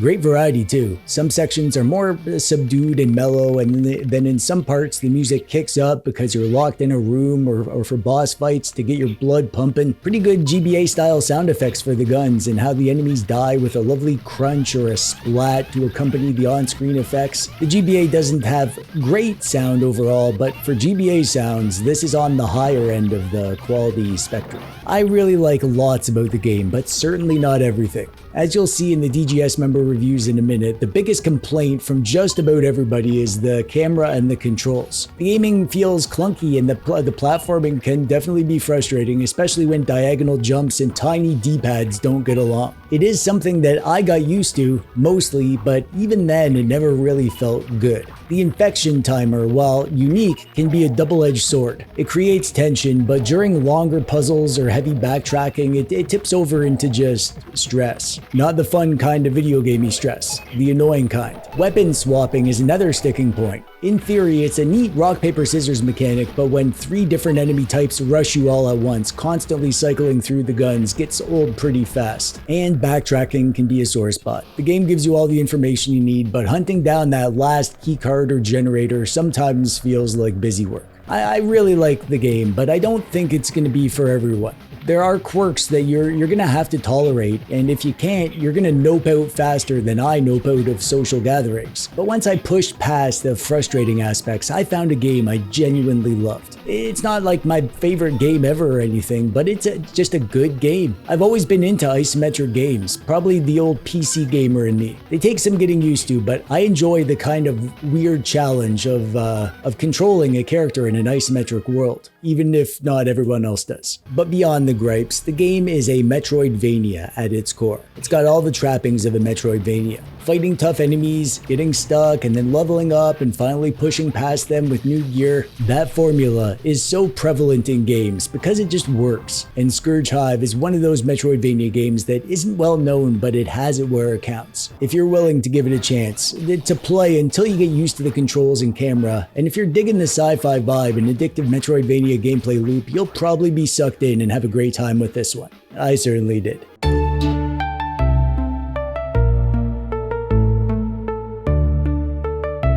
I tried to play Ultima 4 Quest of the Avatar multiple times over the years, and the task always overwhelmed me. The mechanics are basic, but also different than anything that I was used to. The world is huge and it's so open-ended, and they give you so much freedom that I would just end up wandering around aimlessly, without a goal or purpose, which is what I do in real life. One of the reasons that I started the Dusty Game Society was to actually play these amazing games that I'd always bounced off of. To pick one game and stick with it for a whole month and give it the attention that it deserved. Like back in the day when you'd buy a game and that was your game. You'd sink endless rainy afternoons into it, whether it was easy, hard, fun, or a confusing mess that made you throw your Dunkaroos across the room. Ultima 4 has always been on my list as one that I needed to experience properly. And this month I finally did, with the other Dusty Dweebs of the Dusty Game Society. I'll tell you more about the DGS at the end of the video, unless I forget, which is very possible because I have the memory of a particularly forgetful goldfish who sucks at Ultima 4. Quick note on versions, Ultima 4 came out basically on everything. There are like 10 ports. The DOS version is free on GOG. You can go grab that right now if you want to dive right in. The computer versions of the game need an actual keyboard, and the controls are as complicated as you would expect from a PC game of this era. Kinda like trying to fly a plane with a TV remote. The NES version is easier to get into, but it plays more like Dragon Warrior than Ultima. I went with the Sega Master System version, which, according to the ancient lore masters of the internet, is the ultimate Ultima 4. Great graphics, solid music, and you can play it with a controller, or better yet, on a retro handheld. I love that this huge sprawling PC epic can now live happily inside a tiny plastic rectangle that lives in my pocket alongside whatever half-eaten snacks are in there. Right now it's Oreos, apparently. Ultima 4 is big. Not just the map is big, although it is, but big to just grasp. Starting out feels like staring into the abyss, which is also an actual place in the game, so clearly I'm amazing at analogies. This game is as massive as the open world RPGs we play today. Just more primitive, but even still, it's impressive that it came out in 1985, and it still impresses today. The mechanics are clunky by modern standards, but once you learn the systems and do a bit of book learning, it really holds up. And by book learning, I mean literally book learning. The game shipped with 2 actual books and flat out tells you at the start, stop playing and read the books. Nerd. There is the history of Britannia, as told by Kyle the Younger, which covers history, geography, towns, and even the monsters that you'll encounter. And the Book of Mystic Wisdom as told by Philip the Wary, magician to the court of His Most Sovereign Lord British, which covers the herbs and crafting components and spells, with lovely descriptions and lore of each one. It's basically your fantasy homework. See, games back then couldn't fit all this info in the game. The discs and cartridges had tiny limits, so Richard Garriott, the legendary designer who made this series, his big idea was to make the game bigger than the game itself. He offloaded the lore into the books that you read before the game, so players carried this info in their heads with them as they played. Modern games handhold you and give you all the info you need exactly when you need it, like feeding pudding to a toddler. But here, it's your job to learn the lore first, so the game doesn't need to bog you down with that in the game. And it is totally worth it. Throw on some dungeon synthwave music, crack open the PDFs, and suddenly that spell component list makes sense. Nightshade isn't just a random word in your inventory list. It is a rare mushroom from the deepest forests, and you know why it's important. And when that little pixel triangle with lines shows up, you're like, oh god, that's a pack of reapers. I'm screwed. That's the magic of old RPGs. It's sort of like D&D, where half the game exists in your imagination. The graphics are simple and the combat is clunky, but once the lore clicks, everything makes sense and you'll feel like you're living through an epic fantasy story, rather than staring at icons on a screen. Getting started can be rough though. You watch a nice little cutscene, answer some moral dilemma questions that set your class and starting spot, and then the game just tosses you in. No quest marker, no tutorial, just good luck, loser. I really wanted the Dusty Game Society expedition to succeed, so I made a little quick start guide. It explains the first steps if you just want to dip your toes in, and some essential tips and tricks. For example, poison is brutal. Once you're poisoned, you're toast unless you know how to cure it. So I put together a simple website with that kind of essential info, plus the links to the books and maps. And I'll share it with you, of course. There's a link in the thingy below. This isn't your typical kill the dragon, save the princess RPG kind of story. Ultima 4 wants you to live by virtues, to actually become a better person, which is weird because I usually play RPGs to rob peasants and hoard cabbages. It's a completely different setup from anything that I've played, and it's such an interesting idea that I'm surprised more games haven't copied this. The virtues are honesty, compassion, valor, justice, sacrifice, honor, spirituality, and humility. Some are easy, like sacrifice means just giving money to the poor and donating blood. Others are trickier. Justice means sparing non-evil beasts, letting creatures run away, or paying a little extra while shopping. Even conversations matter. What you say can raise or lower your virtues. If you go around being a cocky jerk, then you're not going to do well in the humility department or whatever. This is a main part of the game, discovering what the virtues are and experimenting with what you need to do to raise or lower them. I also touch on these in my guide, if you want the broad strokes. What really surprised me is that Ultima 4 is a game about people. Sure, the world is crawling with beasts and evil floating eyeball monsters, but there are towns full of folks just trying to get by. You can talk to them, help them, and unlock new dialogue that nudge you towards progress. The people of the world are actually your main guides. They'll give you hints about the runes of virtue and point you to the shrines and even teach you the mantras that you need to chant. This is one of those games where you really do need to talk to everyone and actually listen. And take notes. This is definitely from the era of games where you were expected to write stuff down. I started with the intention of keeping a neat little adventure log, but after a few days it had devolved into a mess of random words and phrases like the ramblings of a madman. You'll also recruit companions as you prove yourself virtuous, 1 per level. The usual advice is to keep a small crew early on. I rolled with a party of 3. Me as a bard with some spells, Julia the tinker who could do ranged and melee combat, and Joffrey the fighter. He was on tank duty. Later, once you've got all the runes and shrines done, you can build a full party and start leveling them up. You'll need them too, because the endgame involves raiding dungeons for legendary items before you descend into the final boss lair, the Stygian Abyss. I'm not looking forward to that. Every city in Britannia has its own vibe, usually tied to a virtue. For example, U is the druid town up north, buried so deep in the woods that it's actually hard to find. The druids are obsessed with justice. They'll talk your ear off about it, and they even run a jail for unjust evildoers. You can even throw yourself in jail if you're feeling like a bad boy. The city of Britain, with Castle Britannia, are like the capital of the world. Lord British lives there, he's the king, ready to lore dump, level you up, and patch you up for free, which is good because I'm constantly getting beaten up and poor. Castle also has a seer who grades your virtue progress. You'll visit him often. It's like a medieval report card. The world is huge, and getting around is an adventure on its own. You can walk, or you can get a horse to ride faster, or you can do what I did and steal a pirate ship. And the moon gates are the fast travel system, and that's tied to 2 moons. That's what these little icons are up here. Trammel is the first moon, and that determines which gate opens when, and Feluca is the moon that determines where the gate leads to. Think of it like a fantasy subway system, only with more ankle-biting gremlins instead of ankle-biting rats. Combat in Ultima 4 is turn-based, with melee, ranged, and spells depending on your class. Early on, the fights are simple, but once you've got a full party, especially in dungeons, it turns into a serious micromanagement situation. This is a very early CRPG, so if you've played games like Baldur's Gate 3, you can see the genre's roots here, minus the hot romances, unfortunately.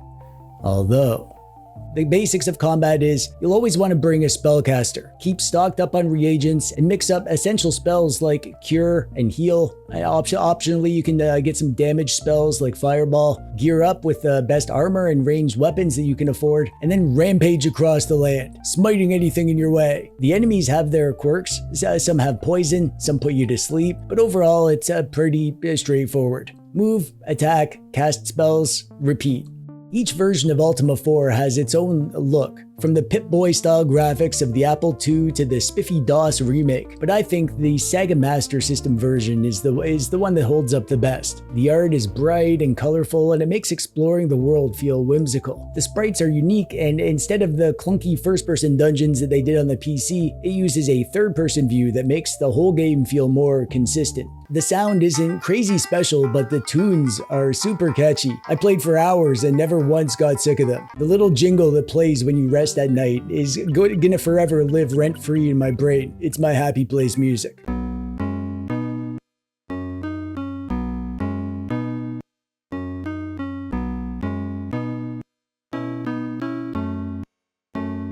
Honestly, I wish this played when I actually started drifting off to sleep in real life, to take me away to dreamland, where I play Ultima 4 with my girlfriend Laura Croft in a bathtub full of root beer. There is so much more that I could say about this game, but I want to leave time to hear from the other DGS members, so I'll end with saying that this game was special to me because it was kind of one of those bucket list games that I knew I needed to experience. And playing this with the Dusty Game Society, hearing everyone's little tips and tricks and helping out people who got stuck, congratulating people who finished it, reading their reviews, I'm glad I waited to play this with the Dusty Game Society because this experience, I wouldn't trade this for anything. This has been my favorite Dusty Game Society game that I've played, both because I enjoyed the game itself so much, but also seeing it through the eyes of the other DGS members. To be honest, I didn't finish the game. I'm probably halfway through. I cleared the runes and the shrines, and then I dipped into my first dungeon and promptly got destroyed. I did end up cheating so that I could get some dungeon footage for this video, but I'm gonna go back to my real save now that I've made the video. I've accepted that this isn't a 1-month game for me. This one's gonna be a slow burn. I've taken the first steps on a much larger journey, and I love the idea that I have so much more ahead of me. Ultima 4 is a tough nut to crack. I can attest it's easy to bounce off of, but I can't recommend enough that you at least give it a go. Whether you follow my quick start guide and just wander around and kill some monsters and see what it's about, or go all in with the books and the lore and play it properly, either way you'll probably see why it is so well loved, and maybe you'll come out a little more virtuous too. And if not, well, at least you'll still end up with a notebook full of scribbles that read like the ramblings of a time-traveling doomsday cult wizard.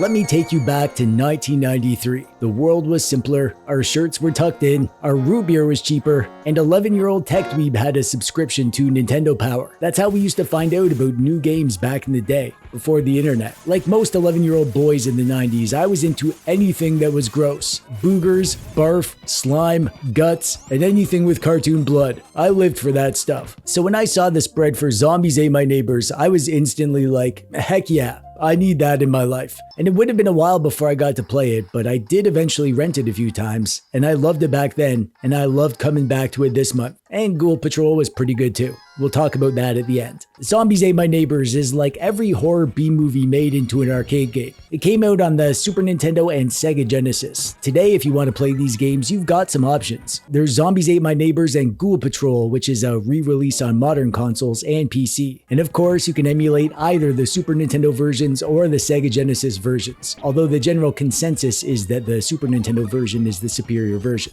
I played the Super Nintendo version in two ways. One was on this retro handheld, the RG476H, I love this thing, and the other way that I played was actually on my arcade cabinet that I made. I figured this game felt like an arcade game, so it would make sense to complete the vibe. And I'm so glad I did, because this was easily my favorite part of playing this game this month. I even suckered my little cousin into playing with me, and she loved it too. That was fun as heck.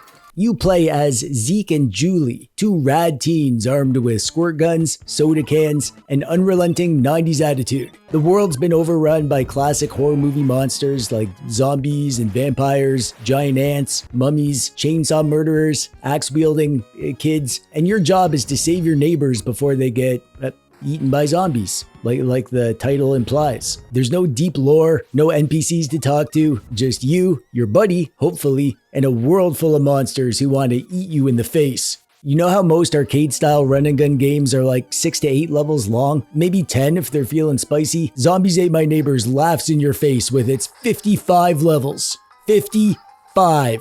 It's kind of like when you eat an entire family-sized bag of chips. You start off thinking, oh, I'll have just a few chips, and then suddenly you're halfway through the whole bag. But you can't stop. This was actually a selling feature back in the day though. Back then it wasn't common for an action game to have enough content that it would last you more than a day or two. So the value of getting a game that had more game in it, that's the kind of thing that would sell games. They were so proud of this that they put it right on the front of the frickin' box.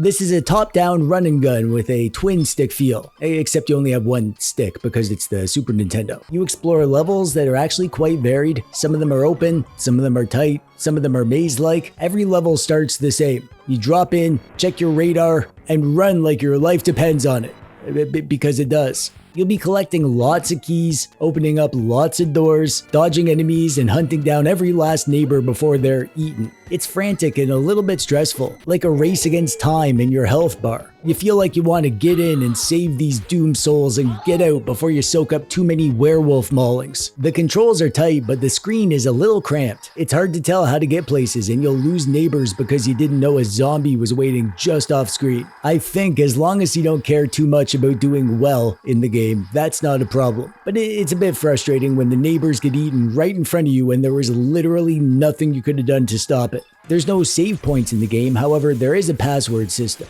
If you're playing on emulation, that's not a problem though. You can just use save states. And if you use the game rebalancing options, as we in the Dusty Game Society call cheats, you can jump ahead to whatever level you want, or otherwise just tweak the experience to maximize fun and avoid rage quitting. I did a bit of that stuff, not gonna lie, and I would do it again. And I will, but probably every time I play this. Like I said, I played some of this co-op with my cousin, and that was easily like twice as fun as going through solo. This game shines in co-op. Not because it gets easier, it doesn't, but I found it funner just because suffering with a friend is better than suffering alone. It's kind of like how watching a bad horror movie is better when someone else is groaning along with you. The weapon selection is one of the things about the game that changes things up significantly. Your default squirt gun is charming and surprisingly effective, but the real fun comes from the weird arsenal. You got soda can grenades, which are pretty good, but they're hard to use. Bazookas, which are amazing but scarce. They can blast through some of the walls. A weed whacker that is easily my favorite weapon in the game, and a whole bunch of weird things like popsicles and silverware, plates, inflatable clowns, potions that might harm you or turn you into a monster.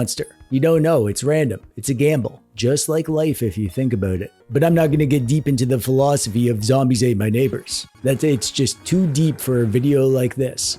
I really liked the variety in the levels. The settings are pretty varied, from Egyptian tombs to haunted castles, football fields, shopping malls, neighborhoods, gardens, mazes, and there's lots of variety in the visuals and the layouts. The radar tells you where the neighbors are, but it doesn't show walls, so you're going to spend a lot of time running into fences or searching for the one key that you missed, or standing in front of a hedge going, I know the baby is right there. I can hear it crying. How can I get through to save the baby? Oh wait, it's dead. That's always frustrating when the neighbors die just before you get to them. The game escalates slowly. You'll be battling zombies for a long time before new enemies show up. Eventually, you get some weird boss fights like this giant baby, but they're spaced out. I kinda hated the bosses because they're hard and a bit unfair, but there's not many of them. Some levels are just filler, some are long, some are super short. It's a wild pacing roller coaster. A horror roller coaster.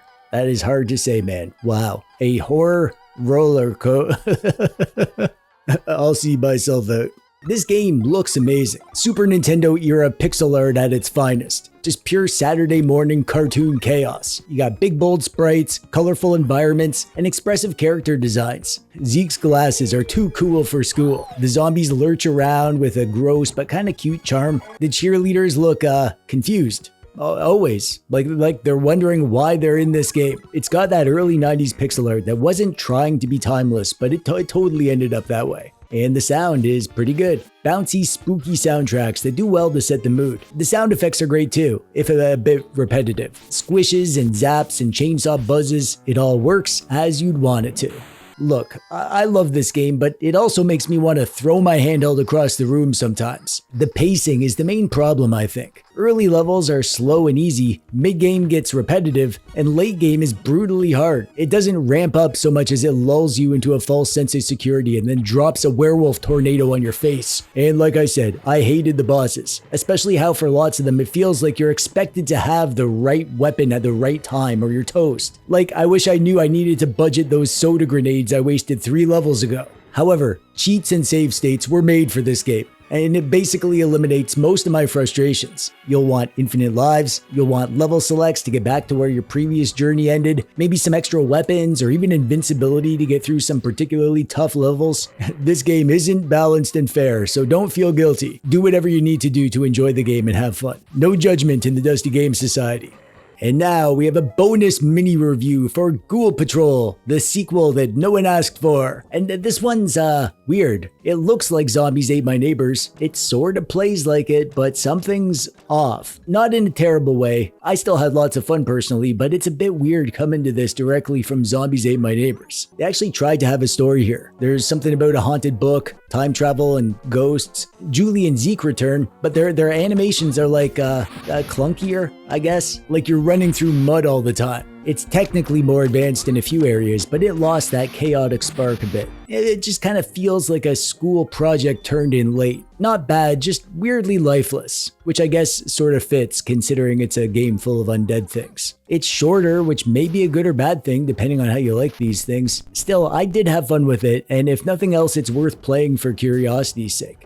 As a duo, Zombies Ate My Neighbors and Ghoul Patrol are a blast from the past, perfect to play in a spooky retro game marathon on Halloween, because they really do capture the vibe of cheesy 90s horror for kids. Zombies is better, but they're both still fun, both totally worth playing, especially with a friend on the couch, some root beer in hand, and a TechDweeb video playing in the background, of course.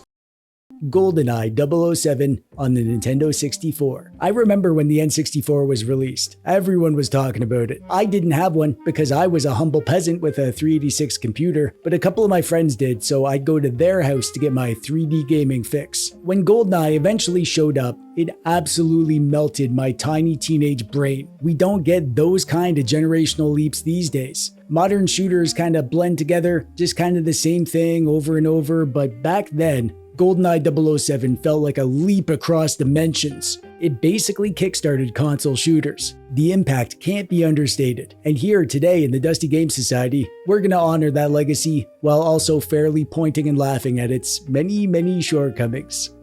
Goldeneye 007 is based off a movie. The movie is Goldeneye 007. It's the same name. It was a good movie. I saw it after I got into the game, and I remember liking it. I was initially going to include movie clips in this video, but that's like an easy way to get a copyright strike on YouTube, so I'll spare you the Pierce Brosnan cameos.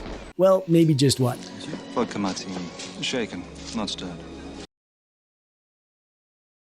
The story of the N64 game follows the movie, like exactly. They really tried to get all the major scenes and plot points from the movie into the game and have them unfold in the same sort of way. For example, in the intro to the movie, James Bond does some secret agent stuff on a dam and then bungee jumps down off the top. In the game, you gotta do that too. They do the same stuff that he did in the movie. The story of the movie is a story of betrayal, some Cold War stuff, and a giant space laser. Bond's old buddy, Agent 006, Alex Trevelyan, also known as Sean Bean, fakes his death at the start of the movie and then comes back later with a new evil haircut and plans to wipe out the global economy using a satellite somehow. The game walks you through the whole movie, level by level, sneaking through the facility, escaping the base, creeping through the jungle, and finishing up on that huge satellite dish. It's like a low-poly, janky version of a movie, and it feels cheesy yet charming today, but can you imagine how this felt to see back in the 90s?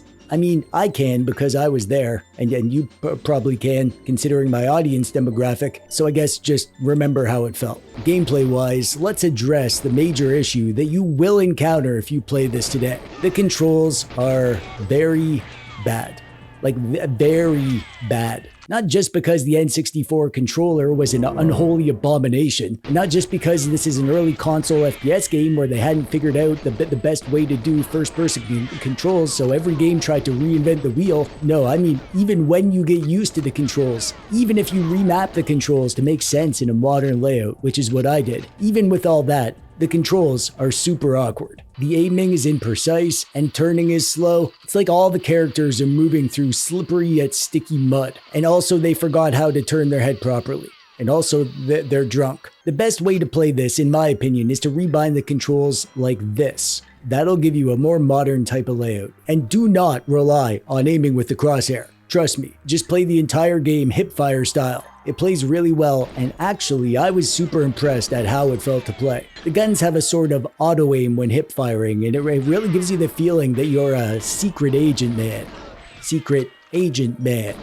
Each mission starts with a briefing, as you would expect when you're a secret agent going on missions, and each mission has different objectives, which you do need to read and keep in mind while you play. I can't tell you how many times I started a level and went through the whole frickin' level only to reach the end and realize that I missed my main objective along the way. Some of the goals are pretty obscure and hard to find, but that's to be expected from a game of this era, I think. They did a pretty good job of injecting variety into how these things play out, and I really enjoyed how each area had its own sort of mini story that encouraged different gameplay styles. You can try to take a stealthy approach, use your silenced pistol and go for headshots, but that's an exercise in futility. It never goes like you want it to. The funnest way to play this is to go all in with guns blazing. Stay moving and just treat it like an arcadey experience. That said, I actually found the game really hard. I could barely beat the game on the easiest difficulty. My old muscle memory has long since faded. So yeah, maybe don't listen to me about how you should play this. Similarly, being an aging gamer who grew up being amazed by the graphics of the N64, I might not be the best person to judge the graphics in the game objectively,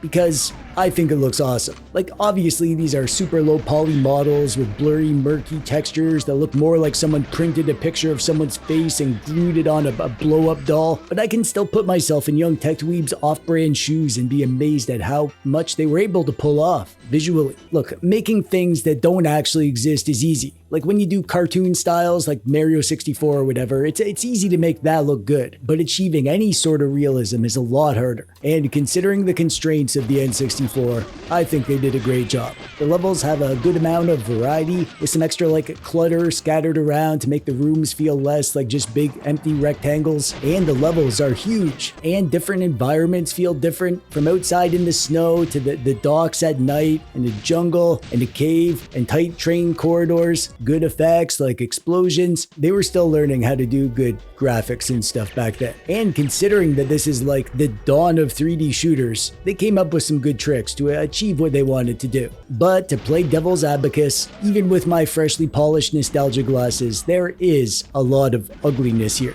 Lots of low-res textures and parts of the levels that don't really feel like anything, just like big empty areas with nothing going on. And the human models, I think look alright, but their animations do not. This is from the era where animations were still being made by computer programmers, not by like artists and animators. Everyone moves like a marionette underwater. I think that's the part of the whole visual vibe that has aged the worst. I feel like if they did a better job with the animations, our brains would believe that these are people more easily. The sound is the biggest saving grace for me as a player, to buy into the idea that I'm in a movie. The sound design in this game is incredible. I remember the sound of this game booming through my friend's family TV and stereo back in the day, and it still hits hard today.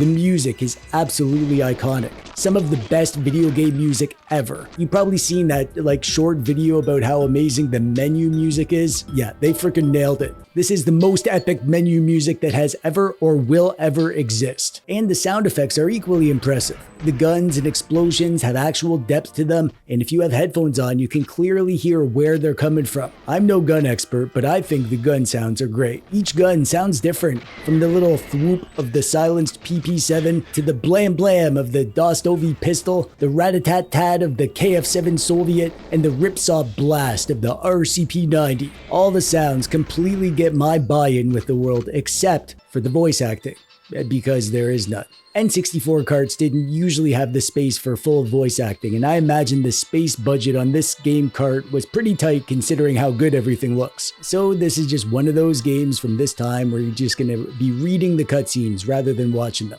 And now we come to it. The main reason that this game was so insanely popular, it was basically fused into the cartridge slot of so many N64 consoles. I'm talking, of course, about the multiplayer. Goldeneye's 4-player split-screen multiplayer felt like someone had invented a new thing, an entirely new experience that somehow you got to enjoy in your living room. Up to that point, the idea of a first-person shooter where you and 3 friends could all run around the same map at the same time on one console, on one TV, that was wild. Of course, you had tiny little quadrants, blurry textures, and about 5 frames per second during explosions, but that didn't matter. I don't care what else was going on in 1997. Goldeneye multiplayer was the most important thing in the world, and playing it today with friends is still fun as long as your buddies all know what they're getting into. The maps aren't very interesting, but they're just like a big playground, the weapons are satisfying, and there's a special kind of chaos that happens when everyone's crammed on the same couch yelling at each other. At the same time, it's definitely lost some of the magic. Modern shooters are smoother and sharper, and next to today's games, Goldeneye's multiplayer feels pretty darn clunky and basic. Fun, for sure, if you're into old games, but it feels more like you're reliving the experience of what was fun back in the day, rather than actually feeling like a fun, satisfying game that can stand up to what we have these days. I played so much of this game. I played it to death back in the day, both on original hardware and then later when I first got into N64 emulation. It's been years though, and coming back to it now, I was struck by a few things. I was impressed at how bad aiming felt, but how little it mattered when you played run and gun style. I was impressed at the environmental storytelling, and I was surprised at how much I sucked at the game. Either this game is a lot harder than I remember, or I'm just getting old and I've lost my old school gamer skills. Or both. Probably both. But I think whether or not you'll like GoldenEye 007 on the N64 today will come down to expectations. Going in with the right attitude is essential. It is not a timeless classic the way that lots of like old school pixel art games are, but it's more like a snapshot of a moment in time. The dawn of the 3D shooter, and it's worth going back to if only to be a tourist in the weird old low poly blurry texture world of GoldenEye on the Nintendo 64.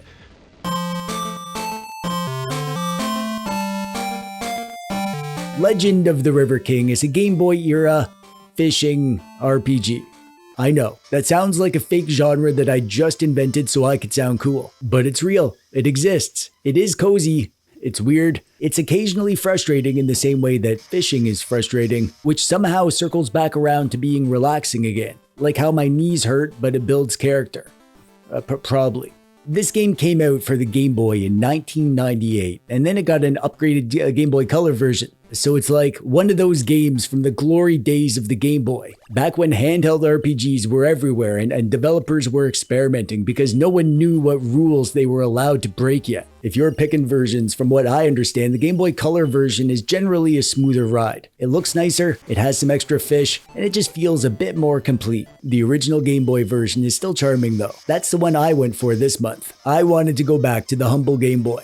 In Legend of the River King, you play as a kid whose sister is seriously sick. Your mom tells you that there's only one cure, a legendary guardian fish with magical healing powers, just like real life. So your character does what any normal child would do in the 90s. He grabs a fishing rod and he sets out into the wilderness while your mom is like, good luck, try not to get eaten. You travel from area to area, meeting townsfolk, doing little quests, catching fish to earn money, or just to give to the townsfolk in exchange for favors. Like this guy wants a specific fish for dinner, someone else wants something fetched so they'll help you cross a river, someone gives you a tip about a secret spot. A lot of progression is tied to these little requests and it makes the world feel like a community. It has that Harvest Moon adjacent energy where the errands are small and human. Even when people are being annoying, it still feels like a place, like a simple world that you're living in for a while. And this is a world where the only thing that anyone cares about is fish or fishing. It's kind of my worst nightmare because I hate fishing in real life. It's a disgusting hobby that I want no part of.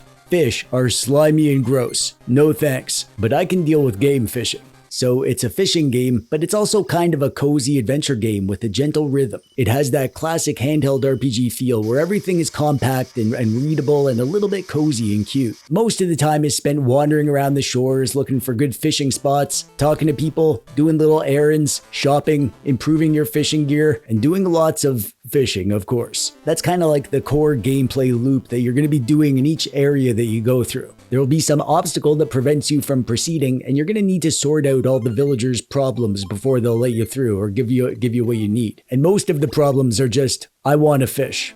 This game can be confusing at first, and it does not hold your hand much. It's the kind of game where you definitely want to read the manual before you start. You can wander around and feel like you missed something, especially early on. Each area has different fish, and just like real life, so I hear, different fish have preferences. So you'll end up doing this like gentle experimentation loop. You try worms here, a fly there, a lure somewhere else. Different fish want different bait, different fish need different hook sizes. There's lots of trial and error with the actual fishing. You listen to villagers who hint at what lives in each area. You learn which spots are good for money fish and which spots are good for rare fish. You catch smaller, easy fish to sell for money. You buy better rods and lures and bait, and you catch the quest fish to advance the story with the goal of eventually trying to catch the guardian fish. The actual fishing game part of the game is super simple. You pick a fishing spot, you choose your setup, you cast. Depending on your rod and lure, you might reel in, but mostly you wait. You'll do a lot of waiting in this game. Actually, the waiting is part of the vibe. It feels like a tiny handheld version of sitting at a lake and letting your brain unclench.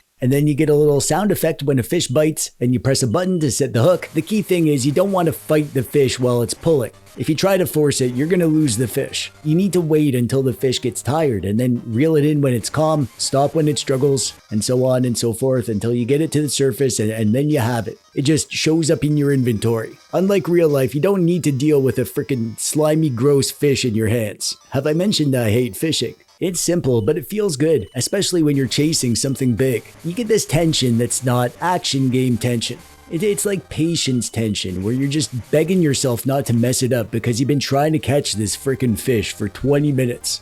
Okay, so now we need to talk about the weirdest part. This is also an RPG. Not just a fishing RPG, but an RPG with combat. You fight in this game. Not against goblins or dragons though. You'll be fighting woodland critters like birds and bears, spiders, bees. The battles are basically this timing-based punch system. That's right, you kill all these animals with your fists like a man. You get a little indicator bouncing around and you press the button at the right moment to land a hit. Miss the timing and you miss the hit. It sounds out of place, but it does a few important things. It adds an element of risk. It makes the wilderness feel like an actual, like an adventure going from place to place. And it gives you a reason to care about your health and supplies. Also, leveling in this game is tied to combat, which is hilarious. You become a better fisherman by punching birds. I'm not an actual fisherman, so I don't know if this is the way it works in real life, but I get the feeling this is just like video game logic. If you're a fisherman, let me know if it works this way in the comments. The combat does impact fishing though. As you win fights, you gain experience. As you level up, you get more health. And the more health you have, the further you can cast. That matters because some fishing spots and some bigger fish basically require you to be strong enough to survive the region and capable enough to reach the good water. And also, the more health that you have, the longer you can use your boat without collapsing. That's actually one aspect of the game that drove me nuts. I hate the boat. There's no real penalty to quote-unquote dying though. You'll just wake up at the nearest bed and you can continue where you left off. That dang bird might have stolen your fish though. I didn't love the combat aspect of the game, to be honest. Sometimes you just want to stroll to the next spot and chill out, and the game goes, "Surprise spider!" and your calm energy evaporates. You don't spend a ton of your game fighting though, so it becomes, it's not a big deal. It's kind of a necessary evil. For a Game Boy and Game Boy Color game, it looks really nice. I was impressed at how dense the environments are, both the overworld and underwater. Great little details and world decorations everywhere. Water looks like water, towns feel cozy. The NPCs all have unique sprites, which is nice. The fish look really good, and they're well detailed. I love the more quaint look of the original Game Boy version, but the Game Boy Color version has a warm storybook vibe that looks good too. The music is, I don't like it. There's music in the overworld, and it's fine. It's classic RPG loop music that is catchy for a bit, but it is too repetitive and frankly too intense for a chill game like this.